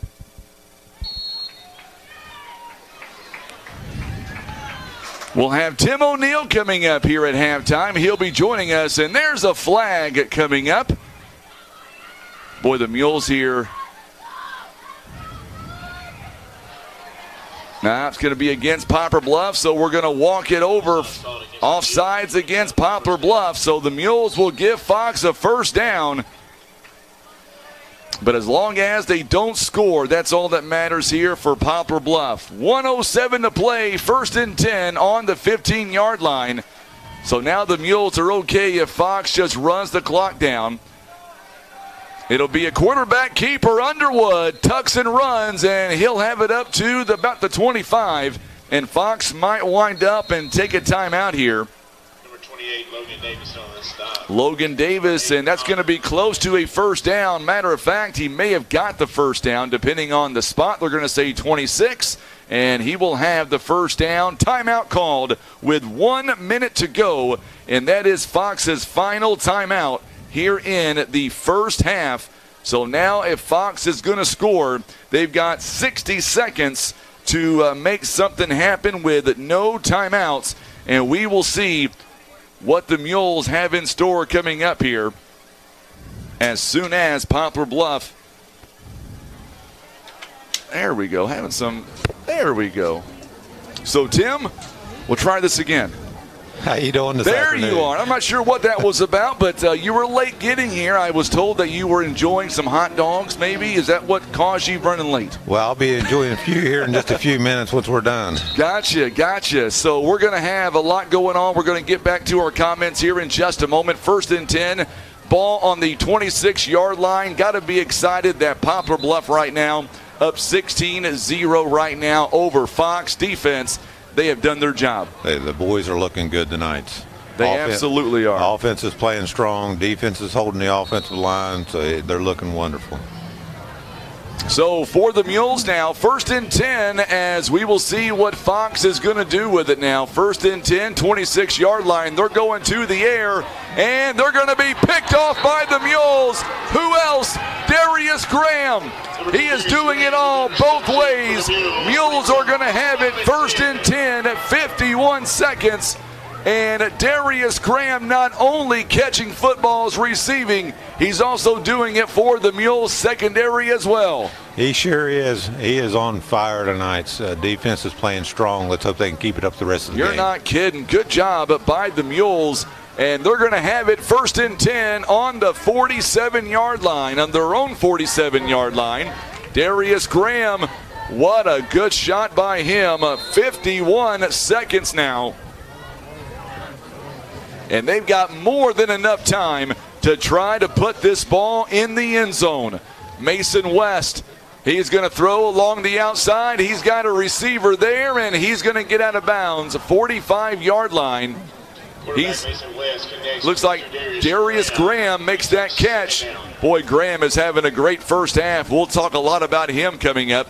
He'll be on the Fox 45-yard line. That is an 8-yard pickup, but most importantly, clock stops with 45 seconds to go here in the first half. So now the Mules walking back up to the line of scrimmage. Kathleen Patillo loves what she is seeing and hearing right now from Darius Graham. West, he's got a man, Chris Matlock. He is going to fall at the 30-yard line. The clock will stop. At least enough time to set the chains. A 15-yard pickup, and there is a Mules first down. 30, or make that 28 seconds and counting. Mules have a timeout. They've got one timeout to give.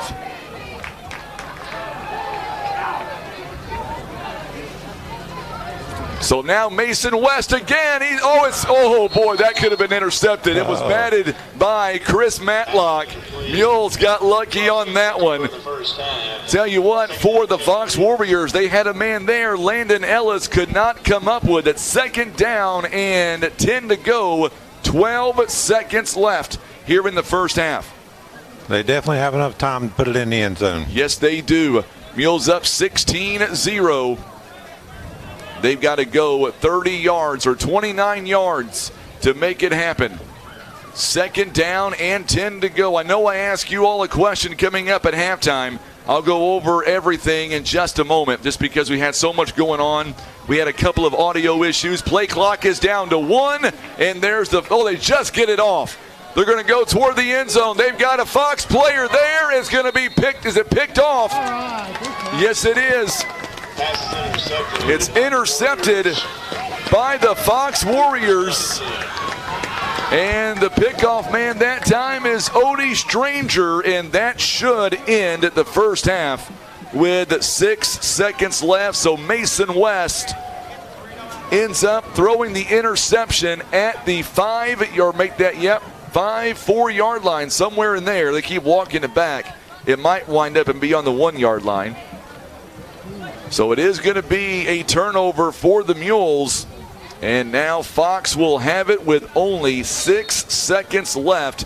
Not what you want to see before halftime, but the Mules still have a 16-point lead. They do. Hopefully they'll stop them right here and we'll go into halftime. Probably going to run the football just to get out of the end zone. They don't want a second safety, and they're going to quarterback keep it this time up the middle. And that is going to end the first half as Fox is able to get it to the 3-yard line, and that will end the first half.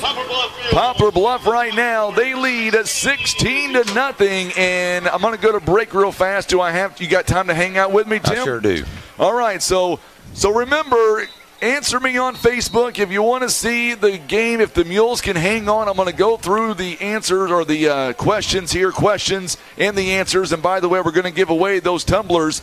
We'll have Tim put up that trivia question once again, and we will give you the answer when we come back. It is our halftime report. We'll step away for 3 minutes, but what we're going to do on the radio side is we'll go to commercial break. In the meantime, we're going to go ahead. Now we can go ahead and bring the video back if you've already done that. Good deal. So we can bring the video back, and you can see the halftime performance. You're going to see the Pom Squad. You're going to see the Show Me Marching Band. And we're going to come back. Now that halftime is here, you'll be able to at least see the field, etc. I hate doing this, Tim. It's because of Misha. They charge $10, and if we don't do it this way, people's got to pay. So I just try to do what we can. It's fine. All right, coming up, we've got much more as we continue. 3-minute timeout on the radio, but we'll keep it here on Facebook and YouTube. That way you can see the performances by the Show Me Marching Band and the Pom Squad. You're listening to Mules Football on the Southeast Sign and Graphics Mules Radio Network. We're back in just a moment. All right, we're going to stay here at least on Facebook and YouTube. I wanted to go to a commercial break on the radio side of things, and we're going to let you watch the Show Me Marching Band. Oh, you know what? They put 2 seconds back on the clock, so you know what? We're not at halftime yet. I don't know what that was about. So there is a play going on, so we'll have to obviously blur the video for just a moment, and now they're going to go up the middle, which is what they did a second ago, and now we're at halftime, so never mind. So now coming up, we'll see the Pom Squad, and we'll see the Show Me Marching Band coming up. Not sure what that was about, but anyways, there you go.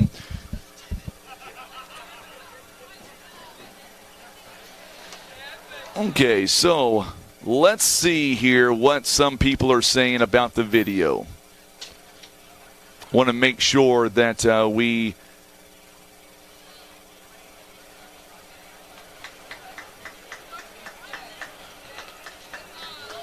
somebody asked about paying for the game this week. No, not an option. We decided not to do that this week just because.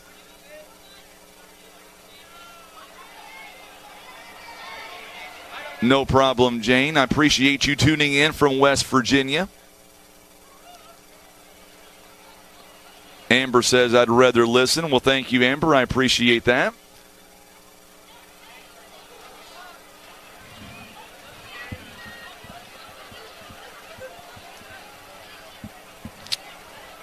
Going over all the comments here. A lot of comments here coming in. That is awesome.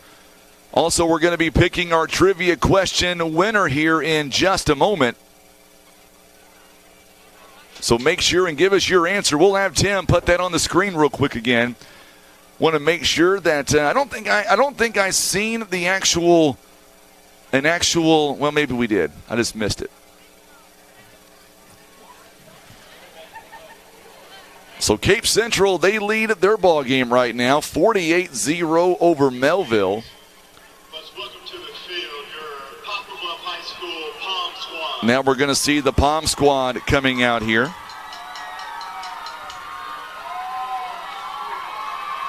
David Hadley is on here. Glad he is tuning in this evening with us.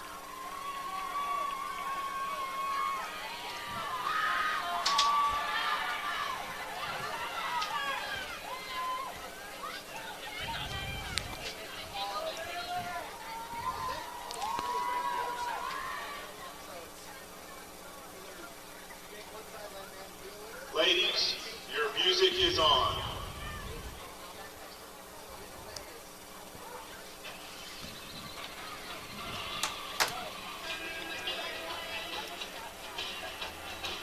And we are back here live, and you can see if you're watching us on YouTube and Facebook, you are seeing the Pom Squad right now doing a performance here at the district playoff game. It is quarterfinals, and we do have a winner coming up for our trivia question. We'll give that to you in just a moment. The winner is going to pick up 2 tumblers from Academy Sports and Outdoors. But coming up in the second half, we are going to give away $50 from Academy Sports and Outdoors in gift cards. So that's all coming up here right after we get through with halftime. All right, Tim O'Neill was joining us, the Chief Nursing Officer, Poplar Bluff Regional. So first things first, let's go to football, and the Mules right now, they're having a good night. All the offense is back together. Defense doing a good job without a couple of guys right now defensively because of concussion symptoms. But all in all, we're doing very well. These young men look fine tonight. They're playing together as a team. Last week, I think, was a very rough one on them, but they're rebounded. They're looking very good tonight. Let's talk about the hospital. And I know we're wrapping up October. Hard to believe it's almost over with. Give us an overview when it comes to Breast Cancer Awareness Month. You guys have done so much for the community. Give us an overview on that. We've had a great October. We've done a lot of awareness, a lot of screenings. We've had some community events to educate the community. The participation has been great. The community has been great. Our medical staff has been great on getting out there and providing time with the community. So overall, it's been a very strong October. Honestly, I hate to see the pink lights come down in front of the hospital because it's absolutely beautiful. And that's going to happen, I believe, Monday night. Yeah, is that when that happens? Next few days, they'll be taking them down. It's always a depressing time of year for us. It really is. I always hate that because, you know, it looks so amazing. And I've encouraged everybody, if you haven't got a chance to drive by the hospital at nighttime with it lit up, I mean, there really isn't much like it. No, I agree totally. Let's talk about November and where we are heading with November. What month is it for you guys, and what kind of awareness are we going to be raising? So November starts Lung Disease Awareness Month. We got a Lunch and Learn. I think it's November 2nd. We'll be getting that out to the community and be on our Facebook page. If you have an opportunity to stop by, it'd be a great educational opportunity. We've got some keynote speakers that will be coming in and really talking to the community. And like I said, this is about giving back. It's these bi-directional conversations. It's not just us talking to the community. It's the community having the opportunity to ask our medical staff and our keynote speakers, you know, about their disease process or any questions they may have. There's one area that I want to talk about here tonight that we haven't really talked about the entire football season. And I want to talk, it's something very important to me. I'll explain why in just a moment. Cardiology. You guys have some of the best cardiologists that I've seen in this area and really across the state, if you don't mind me saying.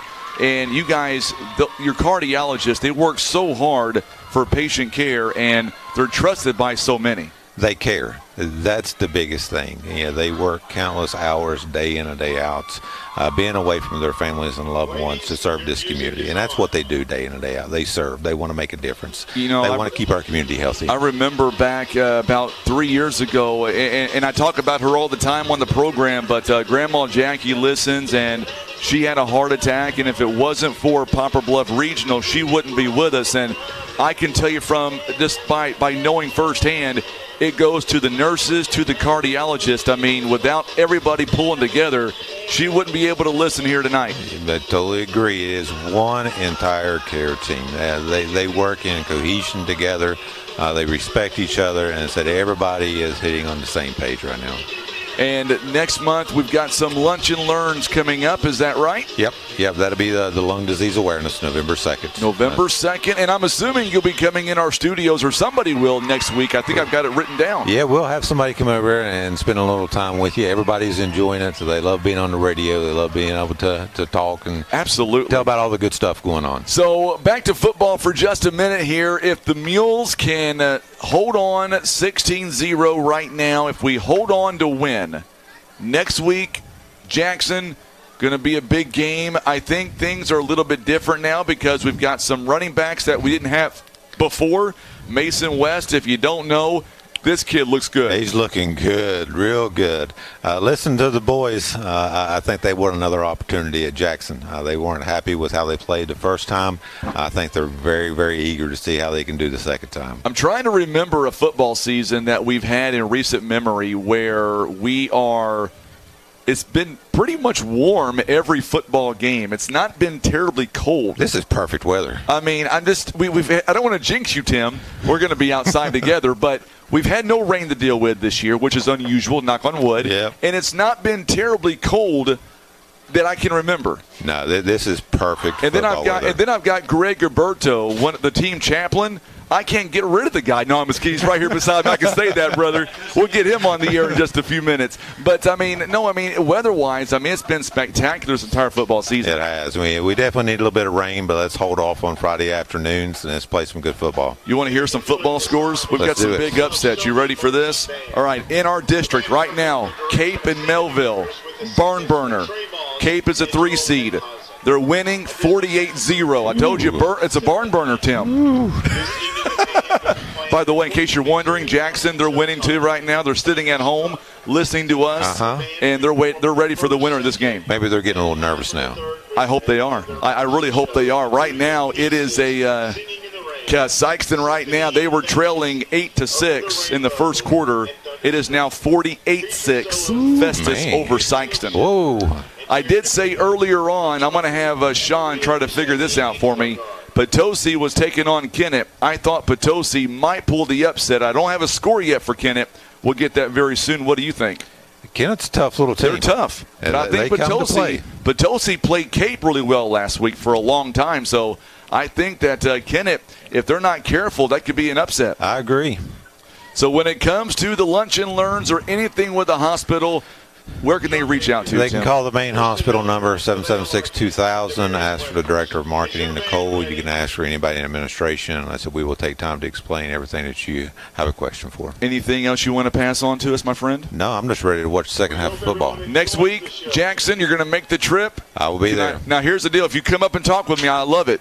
But there's a small problem. It's a very small hole to climb up into. It's the press box. It's very small. It's going to take a lot of skill to get up that ladder. Well, we can look at it another way. If I get up there, I'll just stay up there with you. I'm okay. Hey, I've got 3 mics. We're good to go, Tim. All right. Well, Tim, thank you so much for coming over here, my friend. We'll let you get back to your family, and I can't wait to see you guys next week in the studios when you guys come in for the Lunch and Learn. Hey, thank you for the opportunity.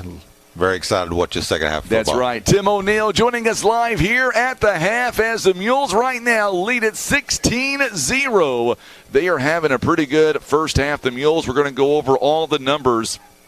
Literally 3-1 in terms of yardage. Poplar Bluff 230 on 26 plays. Fox, by the way, they've ran 26 plays. They've only received 63 yards here in the first half. Mules averaging 9 yards per play. Fox averaging about 2.5. That is your biggest difference right now. I've got the pastor, and we're going to keep talking here because he's a little bit busy right now. If you want to finish that, Greg, I completely understand. If not, grab it. We like to have taste testing on the air anyway. Last week or a few weeks ago in Kennett, I was able to taste test some hot dogs, and looks like you're tasting a sub sandwich. Love it. Tremendous. You guys eat so well up here. I haven't had any of it. You're wasting away to nothing. Tim's Frankie, had much you look of it. so skinny and well, thin. right back at you, brother. You're looking sharp, brother. So listen, I'm glad you're with me. Can I speak openly to you? Oh, please do. Last week, at the football game at Hillsboro, if you took any of my words out of context, I was not at all bashing you, brother, whatsoever with the whole situation at the football field. I was just saying you were checking on a player, should have never been a flag thrown. No. You know I love you to death, and I would never say anything negative about you. Oh, I know. It all came out fine. I heard it was on the radio, and I was embarrassed that they even threw a flag, but, you get over guilt and shame in a hurry. But you know what Tim said? He should have thrown 3 flags. I couldn't believe it. No, he's back here. He's back there. He's about to hit me. He's got that look in his eye. He does. So what do you think about this first half right now? It's a good tune-up. The guys are playing really well. We had a couple miscues, but you got to have that. But I'll tell you what I like about this team, I've watched the evolution of, the first 4 games. You almost just say, who are they? They had no identity. Mason picked it up. They put some guys in some key spots. And I think we have an incredible coaching staff that has taken a mediocre team who didn't know who they were and turned them out to be a very competitive. I'm telling you, we got to get through the second half here. I feel good about it. And then, hey, we go to Jackson. Who knows what we can do? I mean, I feel good about the whole season because it's been such a great turnaround. And it's the way Coach Sievers said it in the pregame. It really is an all-new season. Everybody's 0-0. Oh, yeah. Yeah, it's the playoffs. Welcome to the playoffs of Southeast Missouri. That's right. And, we have a decent crowd. It's a beautiful night. You guys are doing a great job.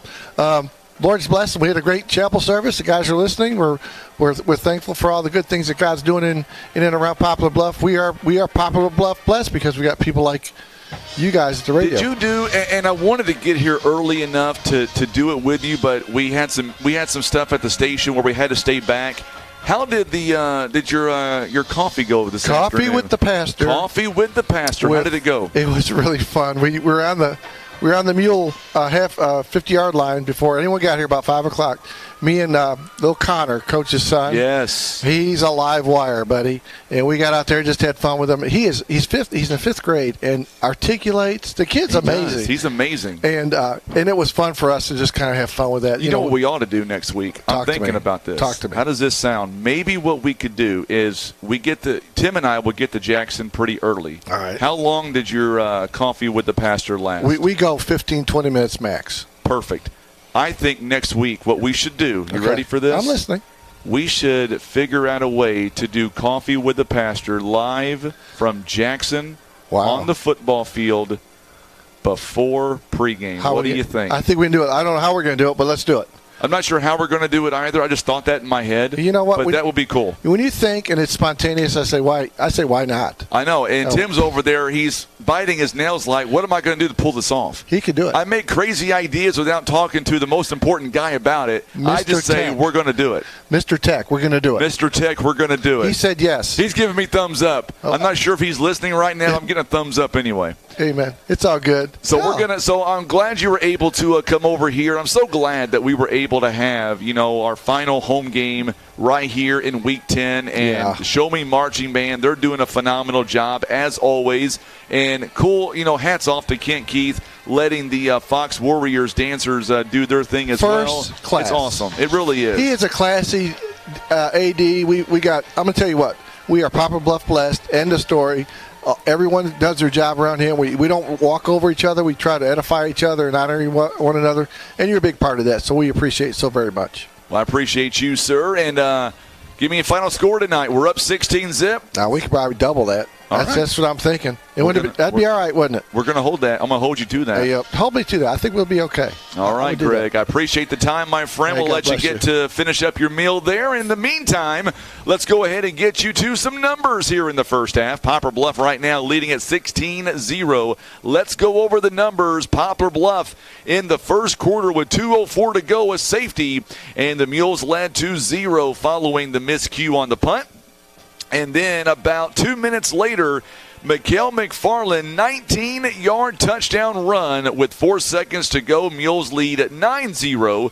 And then with 2:06 to play first half, Mason West throws a bomb to Chris Matlock, 23 yards with the extra point.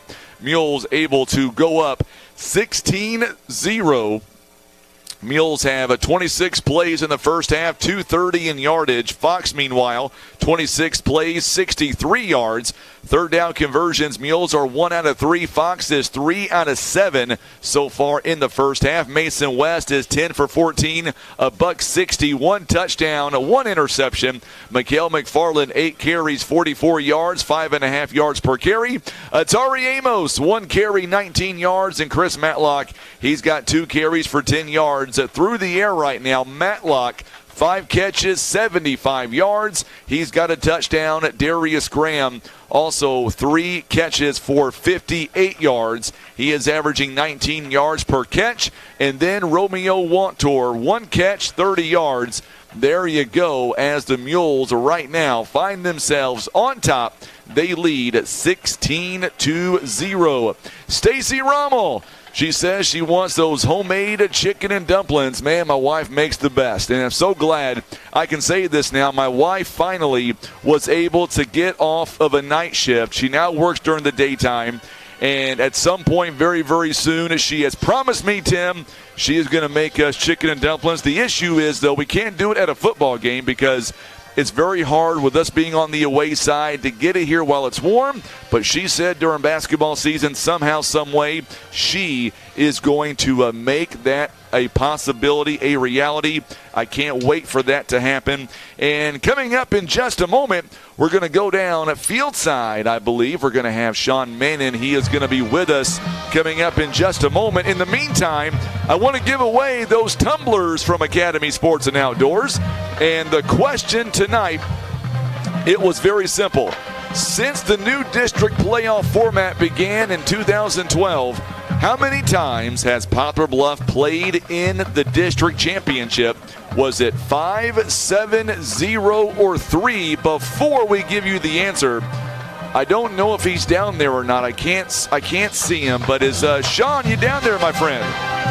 Yeah, I'm up here in the stands waiting on Coach Highland to come join us. It's like, where's Waldo? There he is, way up there. So, did you get a chance to hear the trivia question? I did not. Okay, I'm going to read it to you. Well, never mind. You already know the answer. Disregard. I forgot. You snuck in. I wrote this question. Not all of it. I gave you the information and you wrote it, so never mind. Before you saw the answer, did you know it? I did. You did? Well, yeah. I've worked for Mules football here for the past decade. But I'm not trying to call you out. I'm not trying to call you out, Sean. But you're also, my friend, you're also a big soccer fan, too. I am. Okay. You're correct. Okay. The World Cup's coming in November, by the way. Yes. Did you know that? You'll have results for it every morning on the KWOC Morning Edition. Oh, I forgot, Tim. He's taking off 2 weeks in November to watch the World Cup. My apologies. I wish I was. I know you do. So let's give this away. The answer, Tim, you ready to put that thing up on the screen? All right, so the answer is 0. That is the actual answer to the trivia question. That is C0. Now, the Mules are 0-7 in semifinal games. They've appeared in the semifinals in 2013, 2015, 16, 17, 18, 20, and in 2021. Sean, the question is, can the Mules get to the semifinals and make it an 8th time to get there this season? Well, we're going to ask Coach Pyland about that. An excellent first half. You're 2 plays really away from being up 30-0, up 16-0 right now. What do you say to the guys at halftime? Keep their spirits going high here in the second half. We'll have a lot of confidence in their ability and what's being called on both sides, offense and defense. And we're pretty confident right now going into this because we're going to do a little bit of switching on some blocking schemes. They got really good backers that is hurting us, so we're going to try to get our guys on those backers. What player has impressed you so much with their performance here in the first half? I think the whole team, if everybody's watching it, I mean, you can see a big difference in everybody's attitude and energy. So any other changes you're going to be making besides the blocking schemes going into the second half? Well, hopefully score 3 more touchdowns. Hey, there Sean, you go, Coach Pyland. Thank you so much for joining us. Hey, Sean, real quick. Sean, grab Coach Pyland. Ask him real quick. Having Darius Graham back in the lineup, how big this makes our Mules offensive scheme? How big is having Darius Graham back in the lineup really doing for the Mules scheme so far? Great. He's a great player. And then we got Atari Amos back, too, which is a great player. So we're getting our pieces back for the puzzle, and hopefully they'll score some more. Thank you, Coach. Okay, bye. All right, Sean, thank you so much, my friend. We'll get back to you here in just a moment. By the way, Tracy Eddington picked up the tumblers from Academy Sports and Outdoors. Coming up here this half, we're going to give away $50 to $25 gift cards from Academy Sports and Outdoors. And, Sean, this time of year, I don't want to use the C word, Sean, but, you know, Christmas is coming up. Who doesn't want $50 from Academy Sports and Outdoors just before Christmas?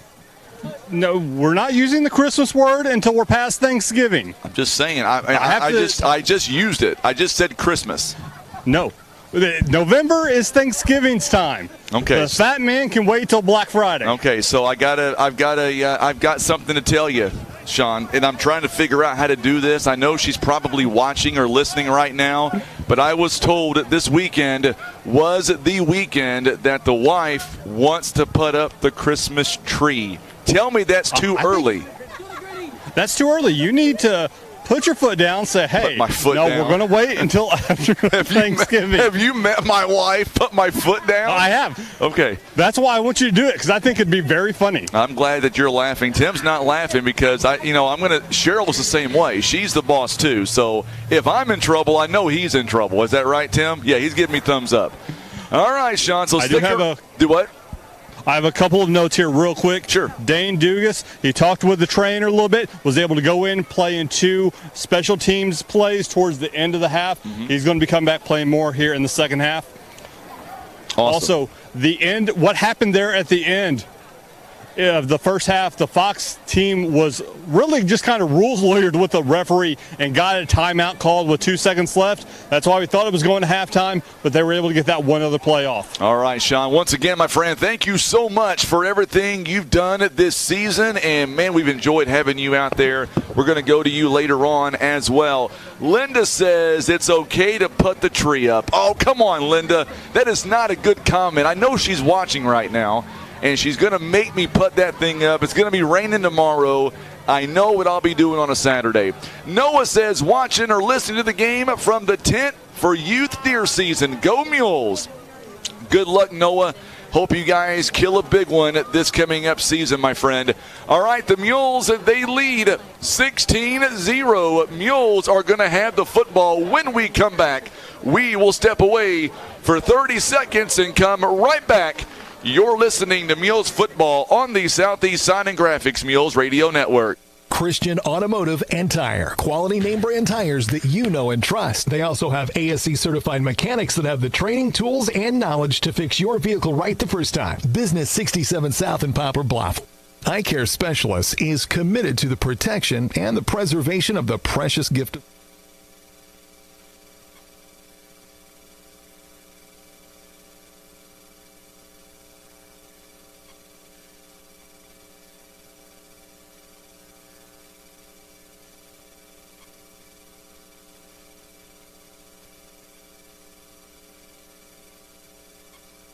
All right, so we are back. I'm Frankie Castile alongside Tim Hicks, and Sean Mannon is out there as well doing a phenomenal job, not just tonight, but every home football game. Love being able to bring you the sideline reporting, and Sean has just done a great job all season long doing that for us, so we appreciate him. All right, Fox Warriors are about to kick off as we get ready for the second half. And I want to check where we are right now on our total shares here for this football game. And let's see where we are. So we're sitting at 12 right now, Tim.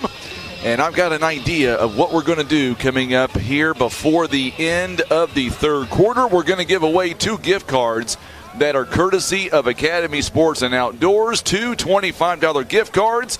Lorenzo... Or make that Diego Lorenzo, was actually going to be Genchi Diwali going to be kicking off for the Fox Warriors. And back to return deep for the Poplar Bluff Mules.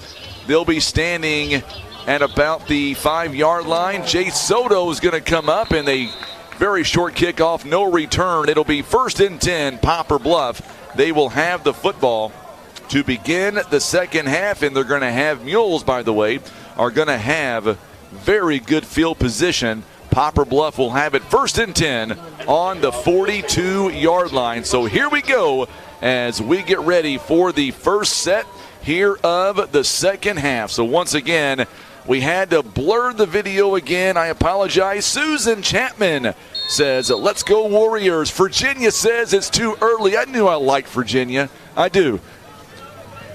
She's trying to help me out, Tim. Says it's too early to put up the Christmas tree. If I got to put mine up this weekend, I'm going to call Cheryl and said, you want to put yours up now? He said, no, don't you call. There's a handoff. This one up the middle. Good job by the Fox Warriors. Man, they were ready for that one. Gast was the first man through, and the handoff to Tari Amos, rather. Tari Amos unable to get much on the carry. We'll see exactly where they mark him down. Maybe back to the line of scrimmage. They do. It's going to be 2nd down and 10. 2nd down and 10 coming up. Lee Wallace says, let's go Mules. Let me know on the video chat what team you're going for tonight. Pulley, let's see, Terriana Pulley on YouTube. Yep, I know you can't see anything. We have to block it out because of Misha rules. We've got that disclaimer there on the bottom. Kind of tells you why. We don't want to charge you $10 to watch it. When it comes to districts, we've got to go through their platform. West, he's got a man. Oh, it's going to be incomplete. Darius Graham was wide open and just could not come down with it. 3rd down and 10. Woo! Mike Deal says, let's go Mules. From Twin Cities, Washington, played for the 79, 80, and 81 Mules team. Glad to have you on, Mike. Right now, the Mules lead at 16-0. With 11:02 to go in the third quarter, it'll be a big 3rd down and 10. Mules have not had many 3rd downs here in the first half. They were 1 out of 3. And we've got some whistles here and officials timeout. So that's going to give, it's going to be looks like an injury timeout actually. We've got a player down on the field. Sean, if you're there you are. Any idea who the player is that's on your side? I can't really tell. Looks like he went down with a cramp. Okay, hopefully that's the corner case. for the Fox. Yeah. Hopefully it's nothing too major here in this game. And let's see here. It looks like that's going to be Kevin Gwynn at number 5, and that's big because he goes both ways. He plays a lot of defense, also some offense. I think you're right, Sean. Looks like it was a cramp. Hopefully he is able to return. Yeah, so no one see anyone get hurt tonight. Absolutely. So it looks like he's off on his own power. Especially being district playoffs. Our Mules broadcast presented by First Midwest Bank, Kevin's Auto Repair, PB Realty Legacy Farm and Land Specialist. Also being brought to you by Taco John's at Scott Law Group LLC. Also Briggs & Stratton and Larry Hillis Dodge. 3rd down and 10. Mules are 1 out of 3 on 3rd down conversions. West going in the middle, and this one is nearly picked off. Or is it going to be picked off? I haven't seen an official signal yet. I thought it hit the ground. They're going to talk about it. Fox thinks they've got it, and they've got it. They're going to say interception. Oh, I thought that ball, Sean, hit the ground, but they're saying interception. No, from this angle, it looked like he got his hands under it. It was a clean pick, a big defensive stop here for Fox. That's a huge stop indeed for the Fox Warriors. They will have it 1st and 10 on their own 45-yard line. So Fox now coming away with a big defensive stop with 10:56 to go here in the third quarter. They will have it now with really good field position. And let's see what the Mules can do defensively. This one going to be a handoff. This one right up the gut and not going to get much. Some extracurricular going on there between the Mules and the Fox Warriors. Kason King on the tackle. Pisoni takes the ball, and he's going to get it to about the 47-yard line, up to near the 48. It's going to be just shy of the 47.5-yard line. We'll give him to the 48, though. It's going to be close enough. 2nd down and about 7. Still 16-0. 10-13 to play, third quarter. 16-0 Poplar Bluff. There's a handoff up the middle. This one to Dominique Murray. He's going to get inside Mules territory. Boy, Murray is so big, it's hard to bring him down. And he's going to get to the 48 of the Mules, and that is a 4-yard gain. It's going to bring up 3rd down and 3. Mason Evans got the interception for the Fox Warriors, who is keeping this drive alive. It's 3rd down and 3. There's a handoff. No, it's going to be a fake handoff. Good job by the quarterback as Underwood. He's going to be close to a 1st down.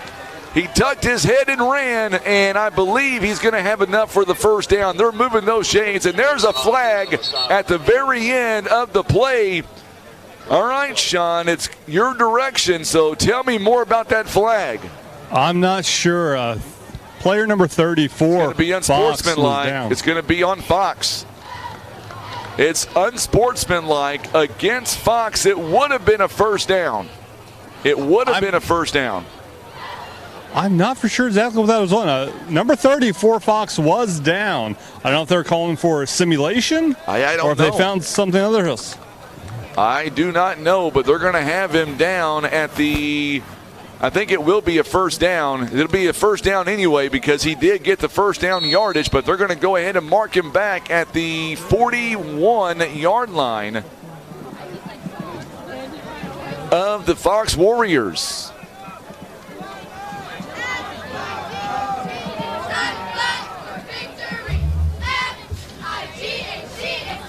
So there you go. There is a handoff again, and this time the Mules are all over him. Ball carrier taken down by a host of Mules. Brings up second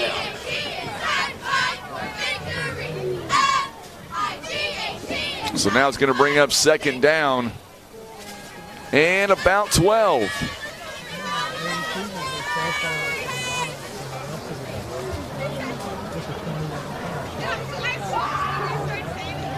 So there you go. Your first down and 10 now, or make that second down here in about 12. Ball on the 39-yard line following that personal foul. Jalen Thompson now gets the football on the outside, bounces outside, and he'll get a couple of yards.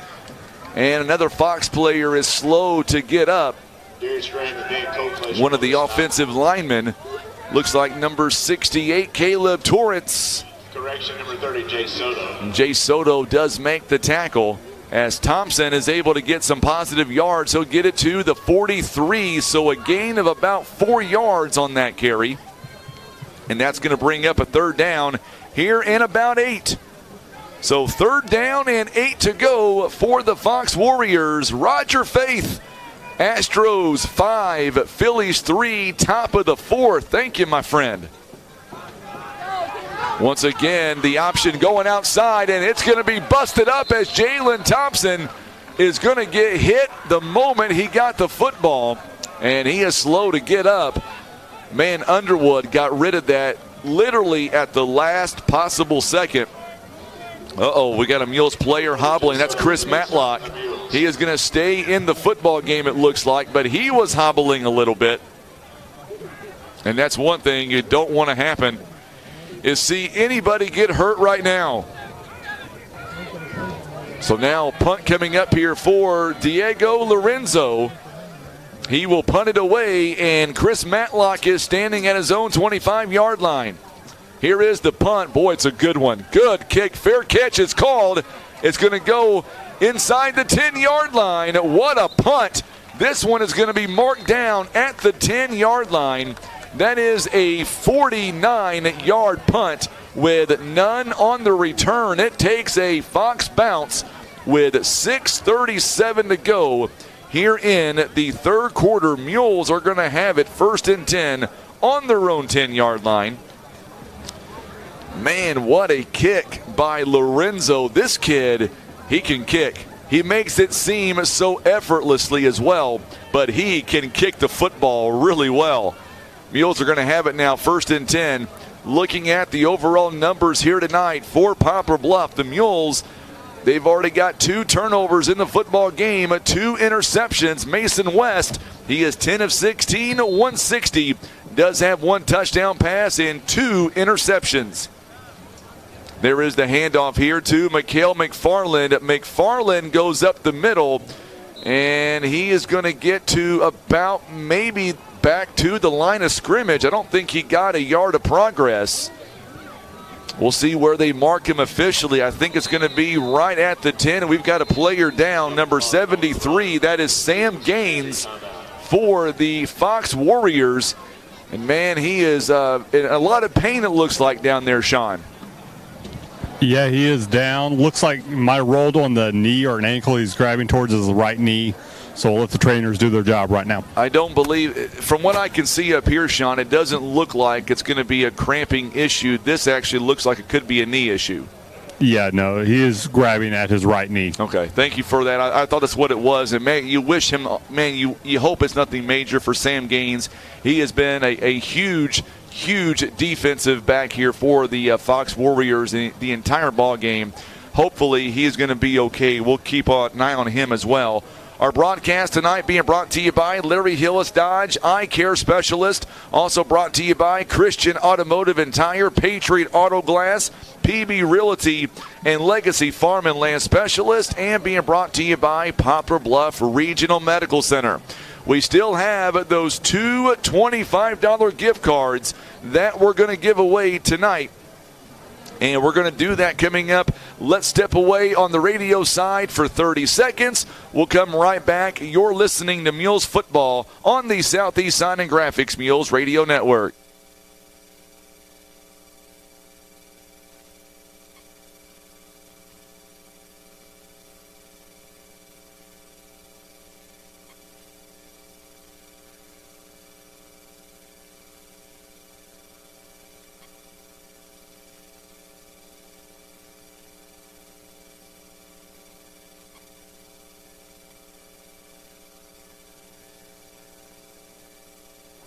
So Sam Gaines is still on the football field right now, and now we see our team champ Chaplin coming out to check on him as well.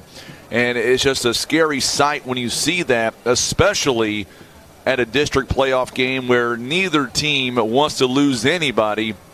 And even though it's a 16-point ball game right now, Fox is still very much in this football game. If they're able to get a stop here and able to eventually break through. I see another player there, Sean, on the Mules sideline. I'm not sure. That might be Dane Dugas. Is that Dane Dugas there on the track kind of limping there, Sean? Number 82? Yeah, okay. I think he's just been kind of having that niggling issue from earlier. Okay. I think he's just kind of working it out. I do see Sam Gaines now being helped out, not able to walk on his own power. He's being helped out here by the Fox trainers, and there's Coach Tinker as well. Tinker's a great guy, by the way. Used to coach here at Poplar Bluff. Just a lot of respect for that guy. And he has turned it. For those who don't know, Brent Tinker, he has turned around this Fox program. I mean, I remember when they were getting 2 wins a season. That is not the case anymore. Even though their record today is 2-7, this team is very good, and they've had some really good seasons under their belt, and that is because of Brent Tinker. He has really brought out the best in these young men for Fox. We wish Sam, we're going to get a good look at him over here on the sideline, and we'll keep an eye on him. But, man, he is just in a lot of pain right now. He is not able to do a lot of walking at all on his own power.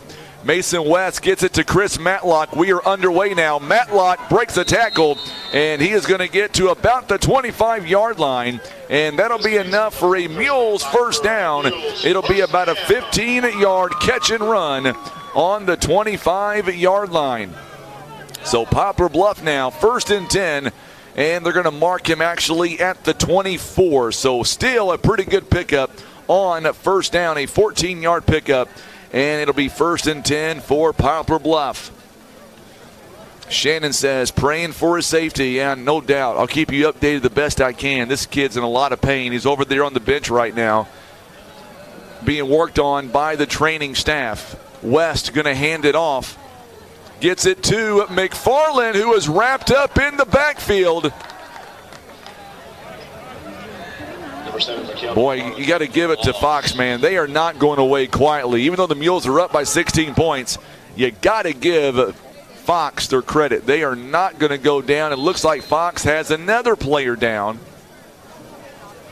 Sean, I didn't see that one to the very end. Does that look like cramps to you or maybe something more serious? I'm not for certain. It's number 42. Doesn't look like he's holding his legs like it's cramped. It looks like he's kind of holding towards the shoulder or the clavicle, somewhere around there. That's Sam Street, too, and he's a good player as well. Boy, you hate to see that. Back-to-back plays where 2 Fox players have went down, and we're watching number 73, Sam Gaines, being worked on. He has a knee issue, and now maybe a shoulder issue by Sam Street. The good news is he popped up on his own power, Sean, so that's definitely some good news. Yeah, might just got the wind knocked out of him, a bad fall on the ground. It's good to see him walking out. Absolutely. Shannon says they've had a lot of injuries this season. I hate to hear that, Shannon. I tell you what, this team, their game tonight, even though they're down 16 points, they are not messing around. The defense has been solid all ball game, forcing 2 interceptions on Mason West. And they're going to mark the football, by the way, back to about the 19-yard line. So a loss of 5 yards on that play. And that's going to bring up a 2nd down and 15. 2nd down and 15, 5:19 to play here in the third. There's another handoff. This one's going to go out toward Darius Graham. And once again, Fox again. They wrap him up. Another loss. Brings up 3rd down for the Mules.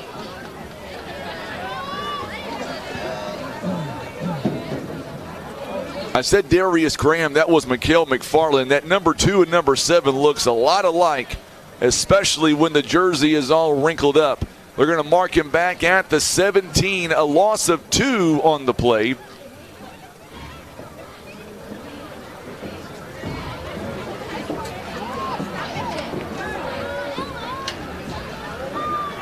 So that's going to bring up another 3rd down here. 3rd down and 17.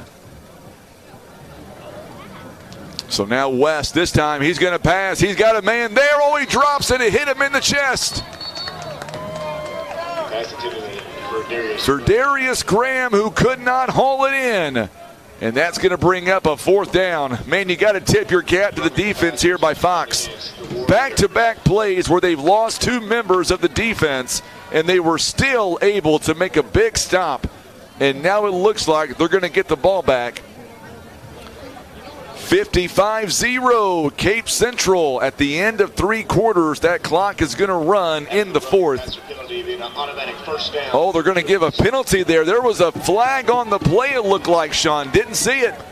Yeah, the Fox defense got a little too aggressive. Roughing the passer call, be 15 yards and 1st down for the Poplar Bluff Mules.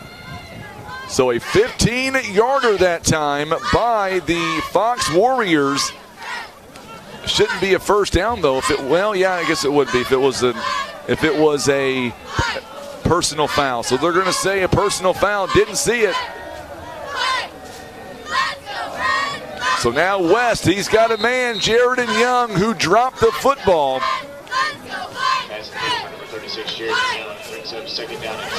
So a 15-yarder, that's big. That is big for the Mules offense. That keeps the ball, this drive alive for the Mules. 16-0, 3:53 to go. And I've got another Fox player down right now on the turf. The coaching staff is going to rush out there and attend to this one. I believe it looks like it's John Franken, number 67.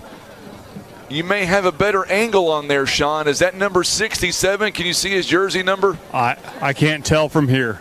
I think it's John Franken, number 67. It looks like that from here anyway. Yep, it is. Yep, 67 is now on the turf, and the good news is he's able to get up on his own power. So that's 3 players right now, but the more concern is that number 73, at least in my mind. He is still with the trainer, Sam Gaines, so hopefully this young man at number 67, John Franken, he'll be okay, it looks like. Maybe got shaken up, kind of holding his midsection there near the rib area. So it's 2nd down and 10 at 3:51 to play here in the 3rd. We're going to give away $50 coming up here in a few minutes, courtesy of Academy Sports and Outdoors. Mason West, this one a wobbly pass to Romeo Wantor. He's going to get near midfield, and that'll be enough for a Mules 1st down. A Wantor, his 2nd catch of the ball game, an 18-yard pickup that time, and that's going to move the sticks. 3:31 to play. Or they're going to, I'm sorry, 45-yard line rather, not the 50. It's going to be a 15-yard gain.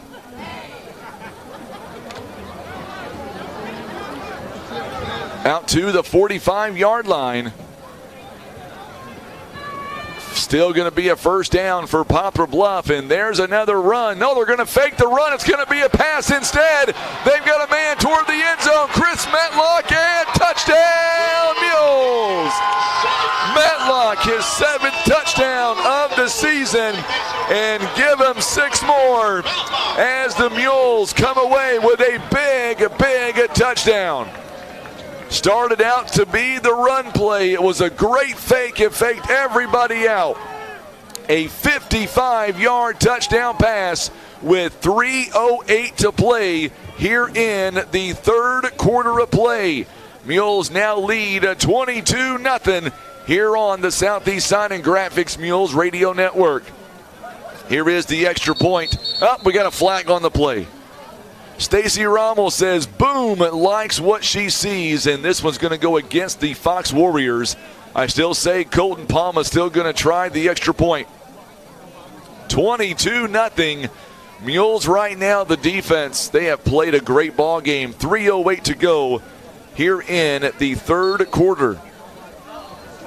Extra point coming up. It is on the way. It is up, and it is good. And the Mules now lead 23-0 here in this football game. Poplar Bluff now. As we get ready for the fourth quarter, it is 3:08 to go here in the third quarter of play. 23-0 with 3:08 left to go in the third quarter. 23-0 now as the Mules find themselves in great position. What a scoring drive that was, Sean. That to me looked like it was going to be a run. But man, Matlock and West fooled everybody.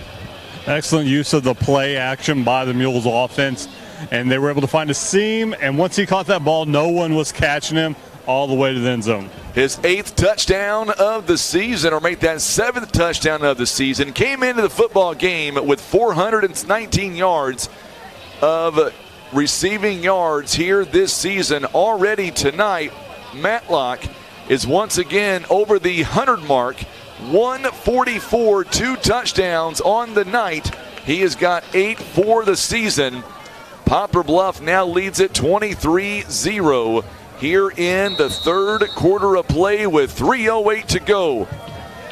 Make sure and share this video feed for us. We're about to give away some gift cards courtesy of Academy Sports and Outdoors. This one a short kickoff by Hunter Clifford at the 30-yard line. Mules nearly come away with it. Fox is going to return it. They're still on their feet, and they're going to have really good field position. Good job by Kevin Gwynn, who was shaken up earlier in the ball game. He was able to come back, and he's going to have a really good return as Gwynn takes it all the way back into Mules territory. They're going to have it 1st and 10. Looks like on the 45-yard line, about a 15-yard return, but they're already inside Mules territory. 23-0 now as the Mules coming back out on defense with 3:02 to play here in the third quarter. Oh, fumble on the play. Ball comes loose, and I think Fox jumped back on top of it. Good job by the offensive line to jump right back on it. Looks like Mason Hack, Hack was the man that jumped on top of it. Little miscue there on the handoff, and it's going to bring up 2nd down and 10, and no gain on the play. So if the Mules hang on to win tonight, we are headed to Jackson. This one, good job. Pisoni gets the catch, and he is still on his feet. He's going to have a 1st down. Good job by Junior Pisoni, as they're going to move the chains all the way down to the 35. It is a 10-yard gain, make that 31-yard line. They're going to move it back to about 14 yards. 1st down and 10. 2 minutes now here in the third. Mules have a 23 right now. They're pitching a shutout. 1:51 to go here in the third. There's a handoff. This one to Gwynn. Gwynn bounces outside. Mules trying to take him down. Logan Height gets outside. Also Clayton Stark as well. So Gwynn this time, he's able to move the football effectively. They're going to give him a 1st down. And they're going to mark him, it looks like, right at the 20.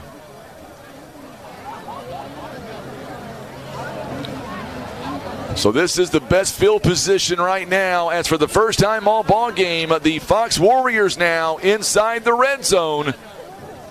They come away with points on this drive. They are right back in the ball game. 1:28 to play here in the third quarter. Mules right now on their heels defensively. They're able to run. There's Gwynn again. He misses a tackle. We've got a hurt player, it looks like. Logan Height. Dominique Murray drives in one of the Mules players into the ground. That was number 50 for Poplar Bluff, Lincoln Warren.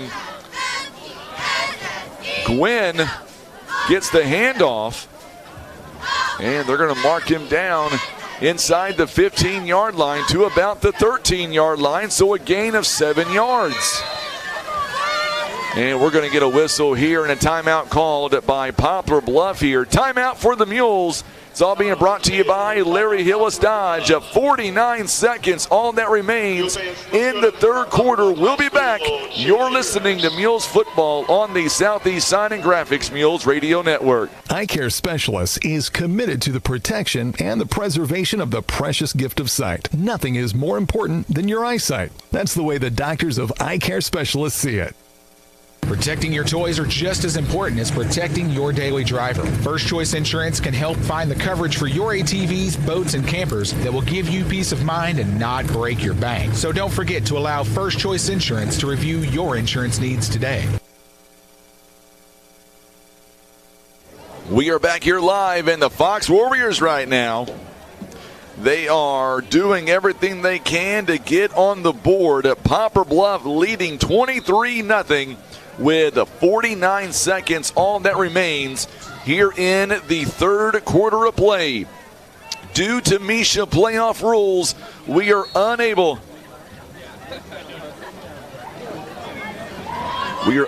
to show the video. Wish we could. Once again, there's the handoff. I'm not sure who got that one. Lots of, Kason King, he went down. Brings up third down. Looks like Gwynn again on the carry. Yep, Gwynn and Kason King went down, but this is going to bring out Coach Sievers now. Sorry about that, Shannon. I'll get that name right on Murray, I promise. So Kason King goes down, and he just went down, and we'll bring in Sean now. Sean, what did you see over there?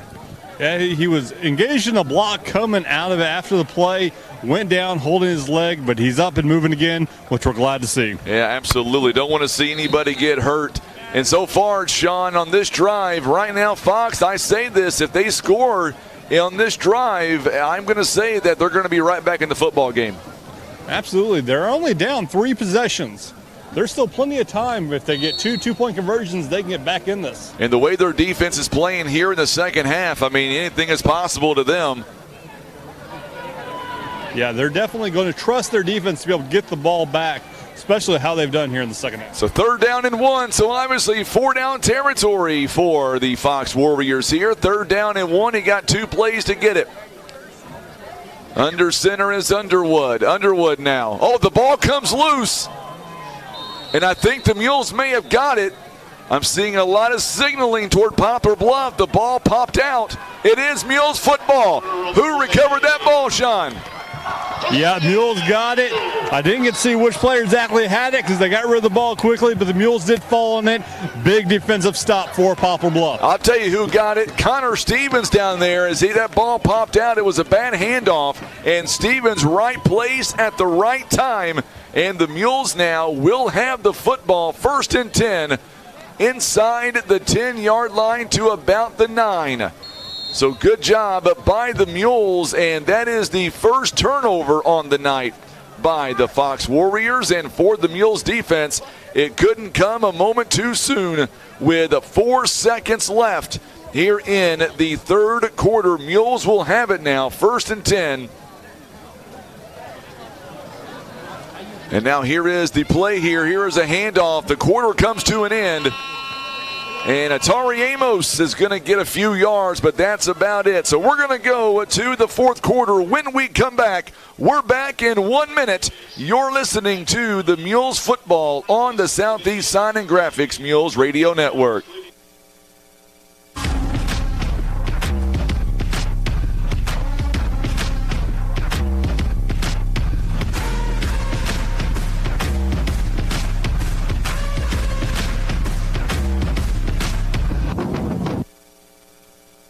Kevin's Auto and Tire is a family-owned one-stop shop for fast, friendly, and affordable automotive services with the latest tools and technology as well as their time-tested automotive knowledge. They're guaranteed to get your vehicle fixed without breaking the bank.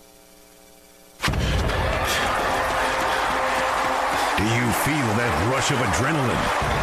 That's the feeling of over 100 years of Poplar Bluff football excellence.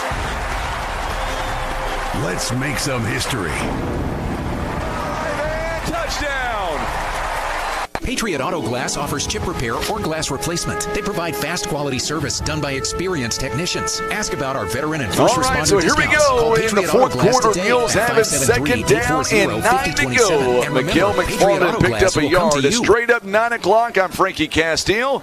Tim Hicks on the camera. Sean Mannon is on the track tonight with our sideline reporting. Mules are 1 quarter away from moving back to the semifinals. They've been there 7 times before since the new playoff format. There's a fake handoff. Chris Matlock, he gets the pass. He is still on his feet. He's got a man to beat, and he will be taken out of bounds at the 30-yard line of the Fox Warriors. He got taken down by DJ Cox. That is a big first down, catch and run by Chris Matlock. That is good for 60 yards all the way down to the 30-yard line. Make that 29-yard line. His second longest catch of the season. His longest is 63 yards. That was good for 61. Boy, the Mule student section, they're going crazy as well. West again gets it out to Jared Young this time. Young puts that helmet down and gets right to the 21-yard line. So Jared Young with his first catch on the night. Boy, how the momentum has really shifted now. That last 61-yard catch and run, Sean, has really changed things up a little bit for the Mules offense. Yeah, going from the fumble on Fox to the big drive here from the Mules, you can tell the Mule sideline is ready to get another 6 on the board and get ready for that trip to Jackson. Kathleen Patillo likes what she sees right now, or likes what she hears, rather. Mason West, he'll keep it himself and slides down. And he's going to get to about the 20. We'll see if it's enough for a first down. He knew where the sticks were. That's really important, too. This kid is really growing up. He knew where the first down marker was, but I think he's going to be a little bit short, maybe by about 6 inches. So Mason West doesn't get the first down, but still had the whereabout to get to about the 20. Going to bring up a third and about 6 inches. All right, we're going to give away this $50 coming up. Play clock is down to 8, 10:21 on the game clock. Here is the handoff. This one's going to be enough for a first down and then some. A lot of Mules players down there. Amari White, rather. Amari White getting his first carry of the football game. It's going to give the Mules a first down. So White all the way down to about the 16-yard line. He picked up 4 yards that just needed 1, and the chains are moved. Going to be a pass, this one to Jared Young. He is still going. He is dragging Fox with him. Touchdown, Mules! He was wrapped up at about the 5-yard line and still was able to drag in the Fox defense with him. Give him 6. And we've got a player down, it looks like, in the end zone, too. I couldn't see who the player was. I think it's a Fox player. I can't see who that is. Sean, do you know who the number is down there? No, I'm trying to find out for you. But it is a Fox player, though, right? Yes. So looks Jared like and 55. 55 for the Fox Warriors. That's Tony Redding. It was serious enough to where I saw one of our coaches dash over there in the end zone and check on him. Yeah, it looked like it happened towards the end as Jared took the last 4 yards there on 1 foot to get into the end zone for the touchdown. Didn't quite see what happened to the Fox player, but he did go down and he hasn't really turned over yet. Man, you hope he's okay. 58 for the Fox Warriors. Thank you for the clarification. That is Tommy George, a junior. And all I know is as soon as Jared and Young and he's up hobbling on his own power, it looks like he's walking off on his own power, maybe going to be helped off by a coach. Yeah, it looks like he's favoring that knee. Man. So I don't know if he just rolled over it or something, but at least he's up and moving. Absolutely. Jared and Young, as Sean alluded to a moment ago, literally drug in the defense. Jared and Young was not going to be denied, was stopped at about the 5 and 4 yard line and took in 3 defenders with him. Boy, I'm watching the sideline here by the Fox Warriors, and there's another player that is Sam Gaines, it looks like, number 73. Yeah, he is not doing good at all on that right leg, that right knee area. Colton Palma comes up, and he will kick it through, and the Mules now lead at 30-0. Jared and Young gets a passing reception touchdown here this season, his first one, and Poplar Bluff now leads at 30-0. David Carroll, you got it right, my friend. He says that this Mules team is on fire. All right, you ready to give away $50, Tim? I've been thinking about this on how we're going to do this. I did this last week, and it worked out pretty good. All right, Sean, I'm going to have you move back over closer to the Mules sideline there. I'm going to bring you back on for just a moment here. So last week, about this same time, we had about 28 shares, and I gave away $25 gift card to the 40th share of the night. What number should we go with tonight? We're going to be doubling our amount from 25 to 50. So make it an easy number that we can get to on shares. What number should we shoot for tonight? Well, Mules are currently up 30-0, so I say the 30th share, they're going to get some spoils from Academy Sports and Outdoors. Well, I want it to be that's a little bit too easy there, Sean. Can we go a little higher, do you think? I was thinking more like 50 or 55. Okay, let's do 53. Split it right through the middle. 53, that's an odd number. I like it. We'll come right back to you. There is a kickoff there picked up by number 21, Nick Norden of the Fox Warriors. And he's not going to get much on the return as Fox will have it now. 1st and 10. And let's see where they spot him down. It looks like it's going to be inside the 40. No, they're going to mark it right at the 40, it looks like. Only about a 2-yard return. It'll be 1st and 10 for the Fox Warriors. All right, so as Sean said it, we will do it. Here's what we're going to do. Well, we'll wait for 1 second once we get through this first set of plays here by the Fox Warriors. Fox has it 1st and 10.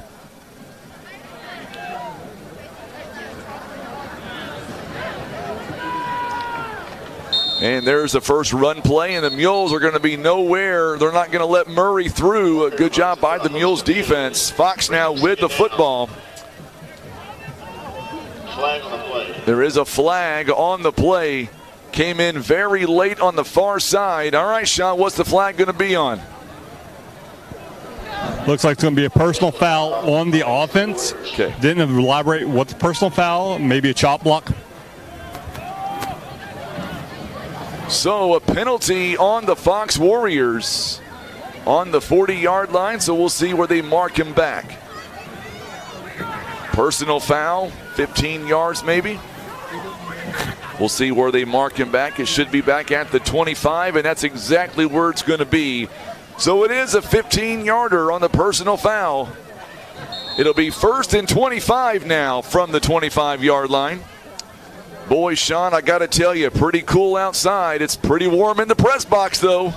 It feels great out here. It'll be cold. It'll be cold enough next week in Jackson. Tim and I will be on the roof.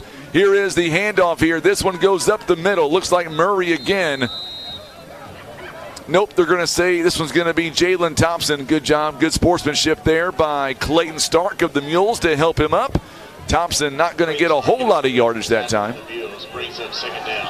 They're going to give him to about the 27, so a 2-yard gain. 2nd down and 23 to go.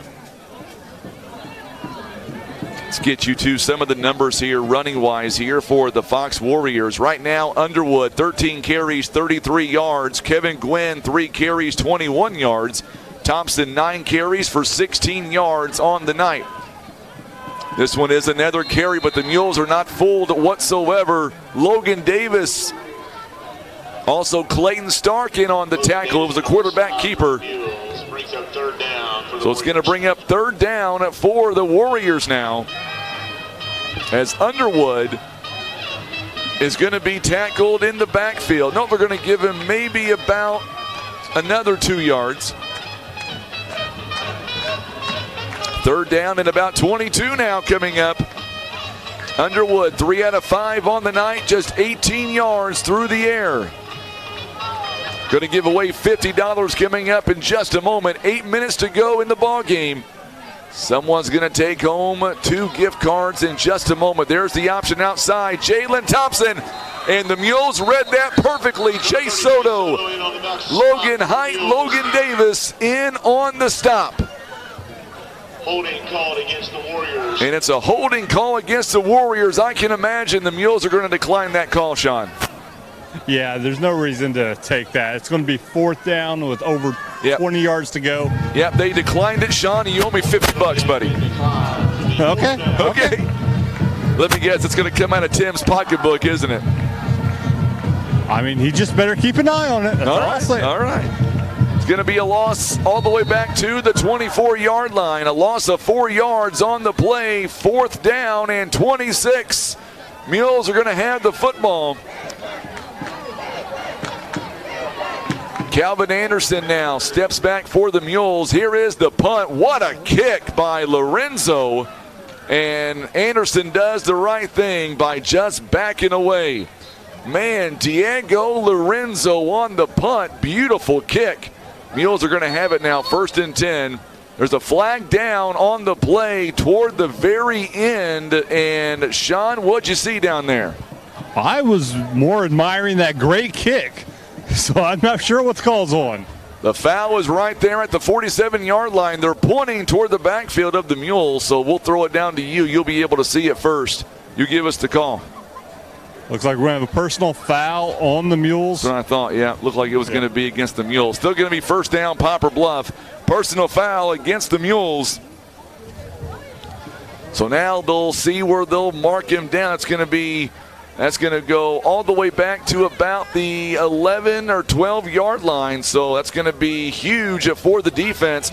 All right, so Sean says, here's what we're going to do. We're going to give away $50 with gift cards courtesy of Academy Sports and Outdoors.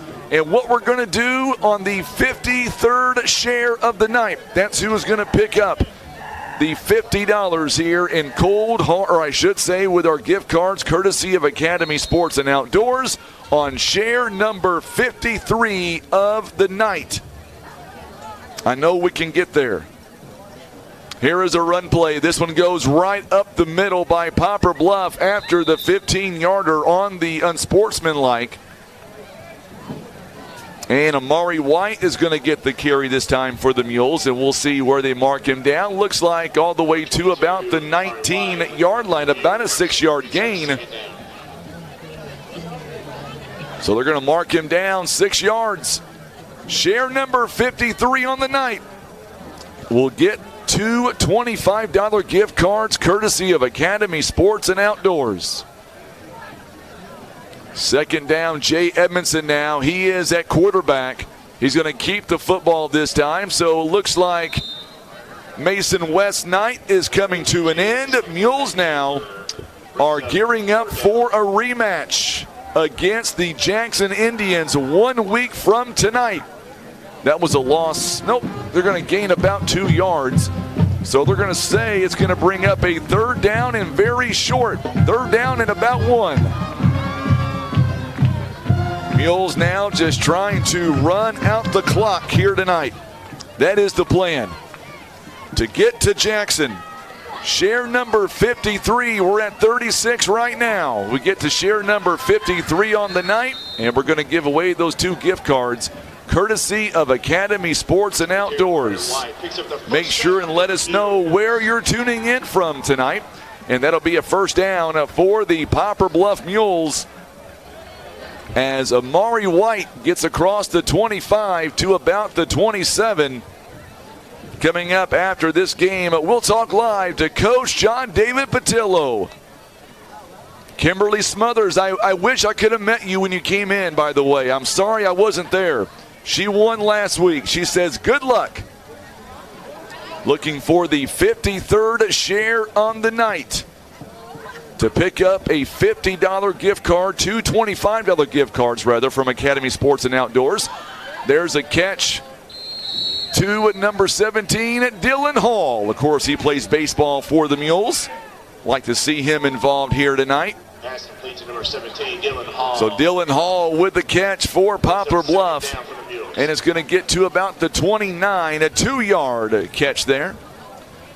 5:21 to play in the ball game. Mules lead it 30-0. Looking for share number 53 tonight. Sean said share number 30. Are you kidding me, Sean? We got to make it tough for him. We don't want to. He's over there shrubbing his. I got the mic on, Sean. You can talk a little bit, buddy. Well, you know, I wanted to give it away. I know you did. I didn't want to make it hard. There's a handoff. This one going back to Amari White. Amari White now, he's got some space, and he's going to get out across the 40 to about the 44-yard line. Number 22, Amari White. What a run by him. And, boy, having him back in this situation, they're going to say 45-yard line. That's a 1st down, by the way, a 16-yard gain by the Mules. Tim Funky shared the video. Thank you, Tim. I appreciate that, my friend. Tim Funky of Air Solutions in Poplar Bluff. Glad to have. I'll tell you what, Tim, I was concerned about how many folks we would have tonight, but we've had a big audience on Facebook. I know it's not the ideal situation that folks can't see the ball game. We've had a big audience on YouTube as well, all ball game long, even on Facebook. There's another handoff, and this one's not going to get much. Maybe lost a yard or 2 on the play. Good job by the Fox Warriors. Amari White that time not going to get nearly as many yards on the play. They're going to mark him back to the 44, so a loss of 1 on the play. 4 minutes now to go in the ball game. Poplar Bluff on their way to take on the Jackson Indians. 3:51 to go, Kimberly.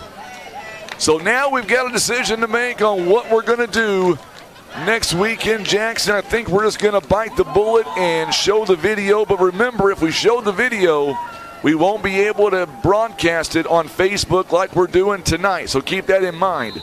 If we do show the video through Misha's platform, we're not going to be able to show the video on YouTube or Facebook the way it is now.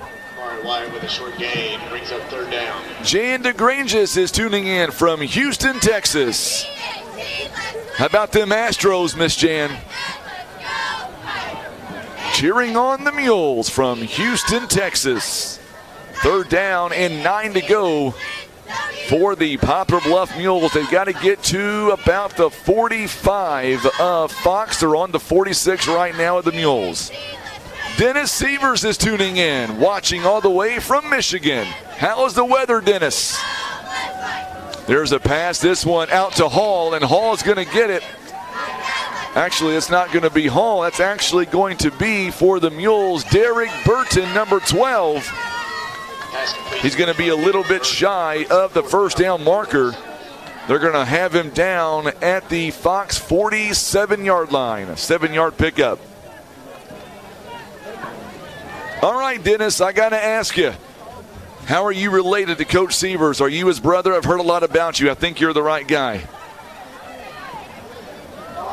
Kimberly Smothers, you betcha, 4th and 2 for the Mules. They're going to get their 5th win on the season, going back to 500. And now it all comes down to next week for the Mules. Edmondson out trying to get the first down, and it'll be a turnover on downs as the Mules could not pick up the first down. It'll be on the Fox 47-yard line with 1:50 left here in the ball game. Poplar Bluff is going to get their 5th win on the season, but most importantly for Poplar Bluff, Tim, the Mules here tonight, they have pitched a shutout to this point. That's impressive because Fox is a really good team. I know their record don't speak for themselves, but they have played a very tough schedule. Older brother, that's what I thought. I've heard a lot about you, Dennis. He comes in and talks to me every Thursday morning. He talks about you. How's the weather up there, my friend? He says it's cool in Michigan, about like it is here, I bet. So here is the first handoff, and this one going to go up the middle. Mules have a lot of fresh jerseys out there. Oh, the ball came loose. It popped out, but they're going to say he was down by contact. Fumble on the play, recovered by number 7, Michael McFarland. Are they going to say, I thought he was down by contact? I guess not. I guess Michael McFarland takes over. So the Mules are going to recover the fumble on the 41-yard line. I thought that was going to be just a down by contact, but apparently Michael McFarland is going to pick it up. So now the Mules are going to come right back at it with 1:41 to go in the ball game, and they force a big turnover. That's a big play, Sean. Yeah, that's going to be pretty much the game. Fox has not really shown they're going to use their timeouts. Poplar Bluff can run out this clock and get ready to head up to Jackson. Absolutely.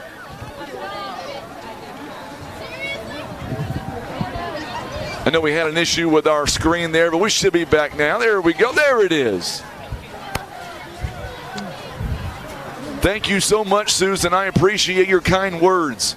And good luck to you guys next season. Fox is a class act all the way. Love having him down here in Bluff. We'll see you guys next year at your place.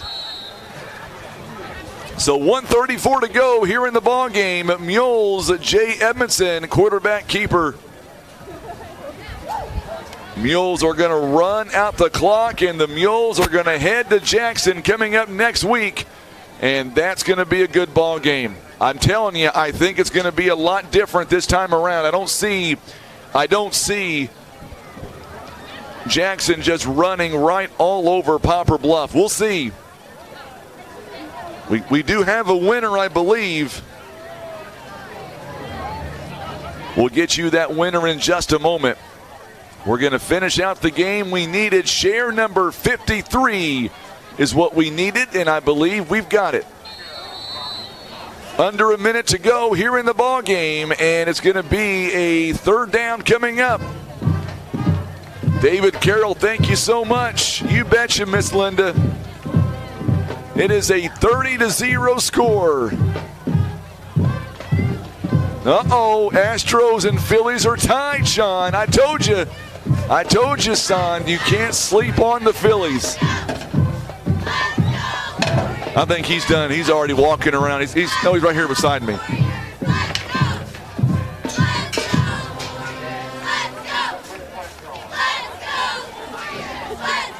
So now it's going to bring up a 3rd down and 9. And there's another handoff. This one goes up the middle. Not much there.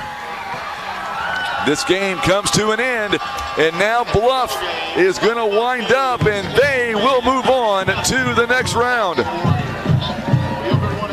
There you go, Sean. Mules are going to take on the Jackson Indians. Yeah. You look at a breath. Look, I'm a fat guy that just walked up those stairs, so that's going to happen. So Jackson, Poplar Bluff is going to head your way, and the Mules get the win here tonight, 30-0. Yeah, big win for the Poplar Bluff Mules, able to get out with a nice 30-0 win. We're able to keep the shutout, and they just really looked dominant, especially in that first half. Real good film for the Mules to work on as they move up to Jackson. And they were good to get out with injuries. I know there were a few injuries on the Fox side. We wish the best for all those players. And first off, I want to say thank you again to all of our friends from the Fox Warriors for tuning in. Shannon Price, we appreciate you, and can't wait to see, and Susan Chapman as well. Can't wait to see you folks next year in Fox. Good luck. I know some of these kids are going to play basketball, and I'm sure we'll see them coming up as well during the basketball season. A lot of comments coming in now for the Poplar Bluff Mules as well, and we're so glad to be able to broadcast this game. We've got some things to figure out before next week.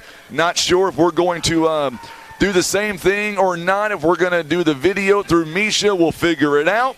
In the meantime, we're going to welcome in Coach John David Patillo. We can show by the way, Tim, we can show the field now that the game is over. We can show them praying there. I want to get that on film if we can. John David Patillo, my man, glad to have you alongside. And first off, congratulations on the win. The Mules defense, first and foremost, really stands out to me as they were able to pitch a shutout, but make no mistake about it, Fox, they brought it all night long. Oh, they did. They kept battling the whole game and made it tough. You know, it was kind of an ugly game, as you know, and you look at it and you think, well, it's 30-0, but you know, they made it tough on us, and nothing came easy. Our scoring, you know, we thought we could come in, run the ball, and we didn't run it as well as we wanted to early. But we got some people open the passing game and opened it up, and played pretty well after that. Talk about Mason West, and how big was it having him back in this football game for the Poplar Bluff Mules? I mean, he was able to come in, and he had a lot of confidence, obviously, threw a couple of interceptions, but, I mean, he was able to really conduct this offense, and it looked really good tonight for sure. It did, and like I said, we took advantage of our outside receivers tonight, which, you know, that's what they kind of gave us. And once we kind of figured out where the holes were, we executed pretty well. He threw that one pick right before half. We were just trying to get something down by the goal line, and but the other one was one that he's got to clean up. We had somebody wide open elsewhere, and he just made a bad read. But other than that, he had an awfully good night. Tell you what, the Mules, 437 yards of offense on 53 plays, averaging 8 yards per play. Looking at Fox, 41 plays, $117, averaging 3 yards per play. A lot different story this week compared to week 6. I'm telling you, I've been saying this now for several weeks. Our Mules team, forget about the 0-4 start. This team is very dangerous in my mind. We are, and we're a lot better than what, you know, Coach Sievers today, he said, do you realize the combined losses of our first four opponents is, I think he said 9 losses. And I said, yeah. I said, we played really good teams. Offensively, we weren't where we should have been, but we weren't as far off as we thought, because we played some teams that were really good defensively. And we had to find our way. We had to find who, you know, our identity is offensively, defensively. These guys have held us up all year long, and I can't be prouder of them.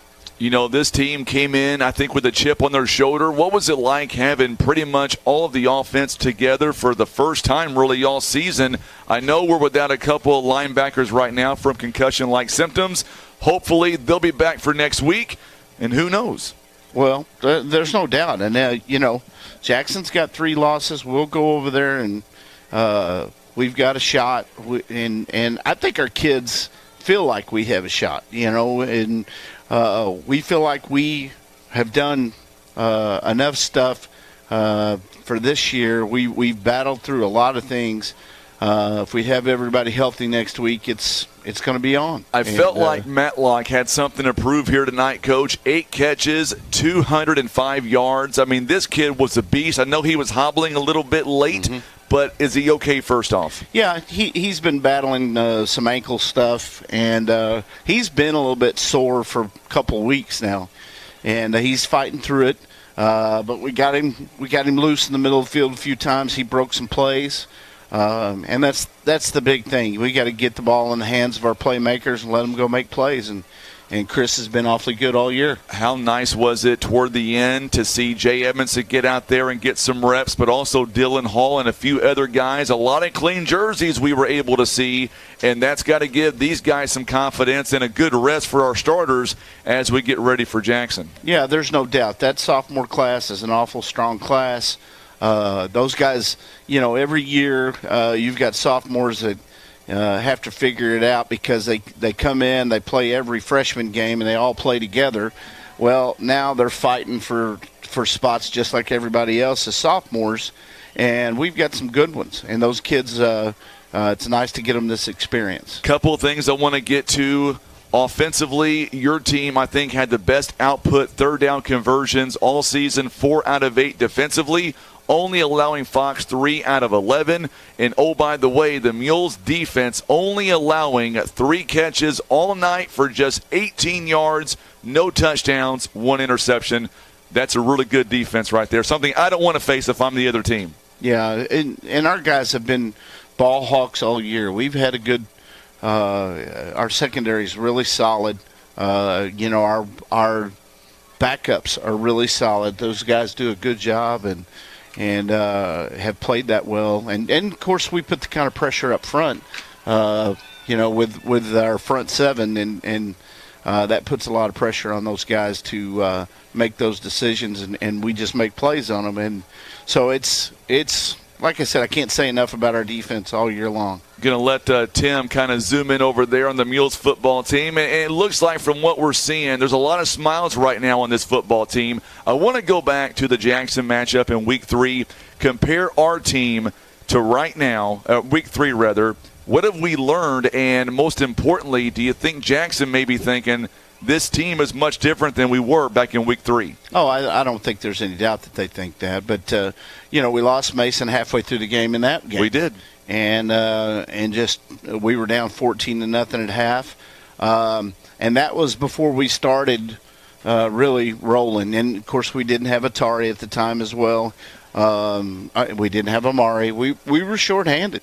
And McFarland at that time hadn't come into his own yet either. Nope. And so I feel real strongly that we get to go over there and we get to battle with our full strength and our full team. Hopefully we get everybody cleaned up, healed up this week, and we'll just go battle and take it at them. Week 6, Mules took on Fox. At that time, Mason West had a career-high 208 passing yards. Tonight, he was able to beat that, 327. Oh, by the way, he surpasses 1,000 yards for this season. What do you think that number means to him, or does he even know about it yet?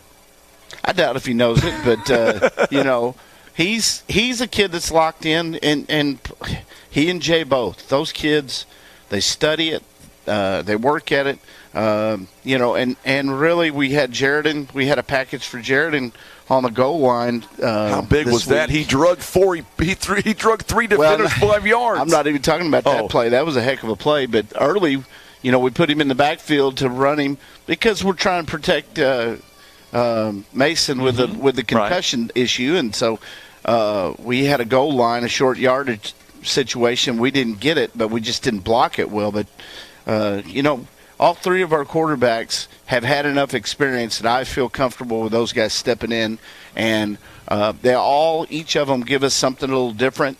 Jay was throwing the ball so well this afternoon. Yes. In pregame, he keeps getting better all along, and he's a sophomore. He's a sharp kid that has a really good feel for it.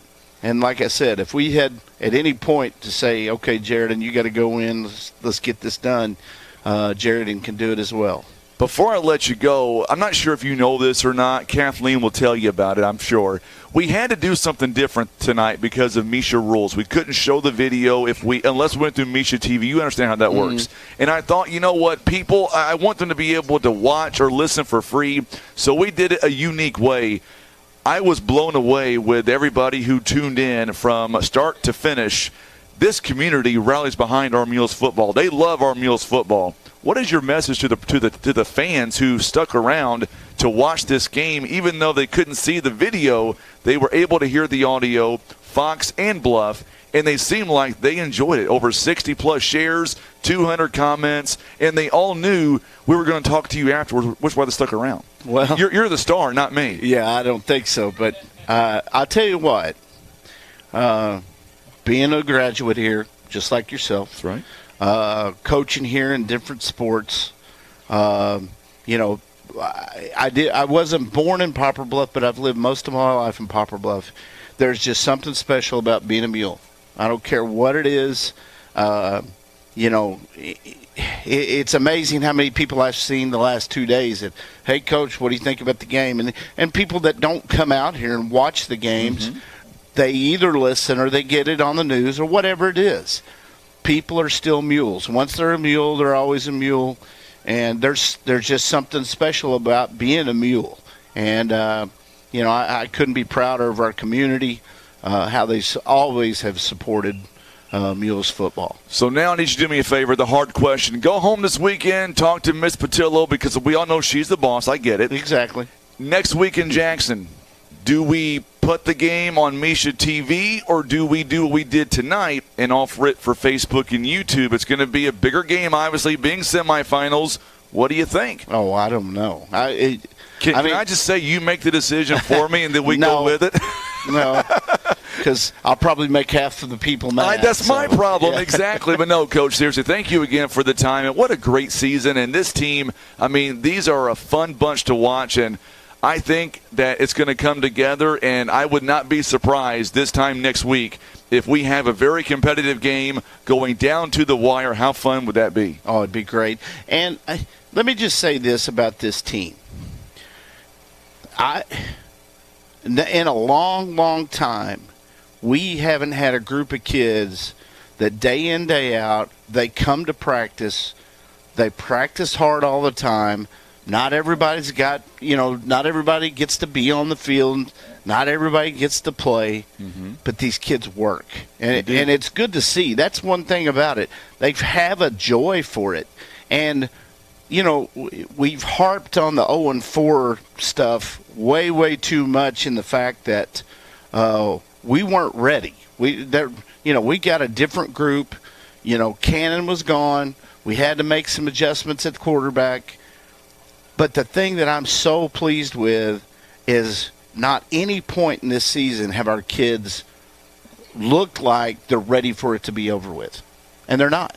And I'm just really pleased with the fact that we just have a joy about being here and practicing. And it's, in the past you'll always have a few that just start dragging around and it gets toward the end. And these kids haven't lost that. And awesome. I'm just so proud of them for battling away. Well, Coach, I appreciate the opportunity, game in and game out. And, hey, we got one more big one coming up next week. And let's go and knock them around for a little bit, and let's pick up another win. What do you say? I'm ready to go. I'm ready to go. It's time for we got to get back over there and get after them.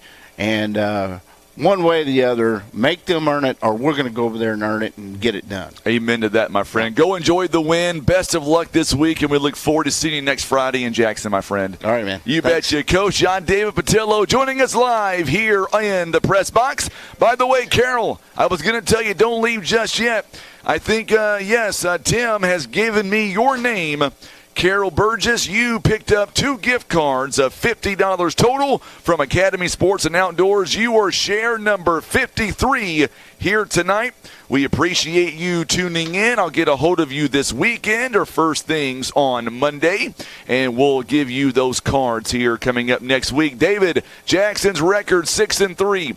They've got a winning record, but you know what? We're ready for them. And this team tonight, by what we have seen, by all accounts, our Mules are ready tonight, or I should say ready for next week, rather, when the Mules take on the Jackson Indians. It'll be a rematch of week number 3, but so much has changed between week 3 and now week 11. We can't wait to bring it to you. Tim and I will be up there. I believe John Scott is going to be with us, and we still wish him all the best, and we're praying for his family, and hopefully, fingers are crossed, he is able to make the trip up to Jackson coming up next week for the football game. We have had just a great time bringing you this game. It was kind of unusual just because of the simple fact it was a Misha playoff game. Tim and I have never done this game like this before.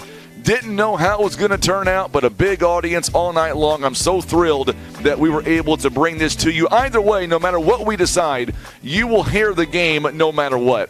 But I'm leaning toward doing the game on Misha TV only because it's a away game, and I really think the Mules are going to make this a very close game. I think if we played the way we have played tonight, we've got everybody back.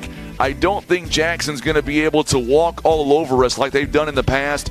That in itself, if it's competitive, that in itself is worth $10 to watch the video. We don't get the $10. It is going to the High School Activities Association. They get the $10. I hate doing it that way, but that might be the way that we lean. We'll talk about it over the weekend, and Tim and I will figure out a way that we can do the game next week. We'll either do it the same way tonight or we will do it on Misha TV, but we'll let you know as soon as we make that decision. Once again, the Mules get the win tonight. Mikael McFarland, 12 carries, 38 yards on the night. Amari White, 6 carries, 33 yards. It was through the air tonight. Chris Matlock, what a stud. 8 catches, 205, 2 touchdowns.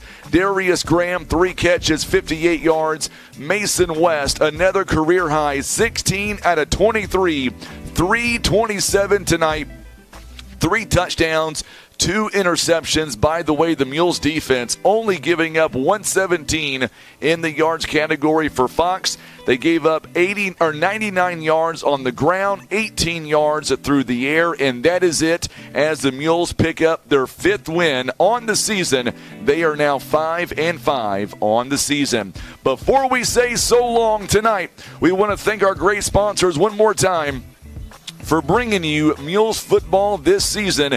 They include First Midwest Bank, Kevin's Auto Repair, PB Realty, Legacy Farm and Land Specialist. Also being brought to you by Whitworth Gift Chest Jewelers, Russians Towing, Air Solutions.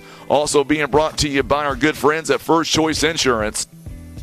First Choice, or I should say Poplar Bluff Regional Medical Center, Patriot Auto Glass, Christian Automotive and Tire, Eye Care Specialist, Larry Hillis Dodge, Briggs & Stratton. Also being brought to you by the Scott Law Group, LLC, and Taco John's, proud supporters of the Poplar Bluff Mules. For Sean Mannon doing a phenomenal job as always on the sideline for us, Tim Hicks on the camera, I'm Frankie Castillo. We're saying so long tonight from Mule Stadium, final home game of this season on the road next week in Jackson.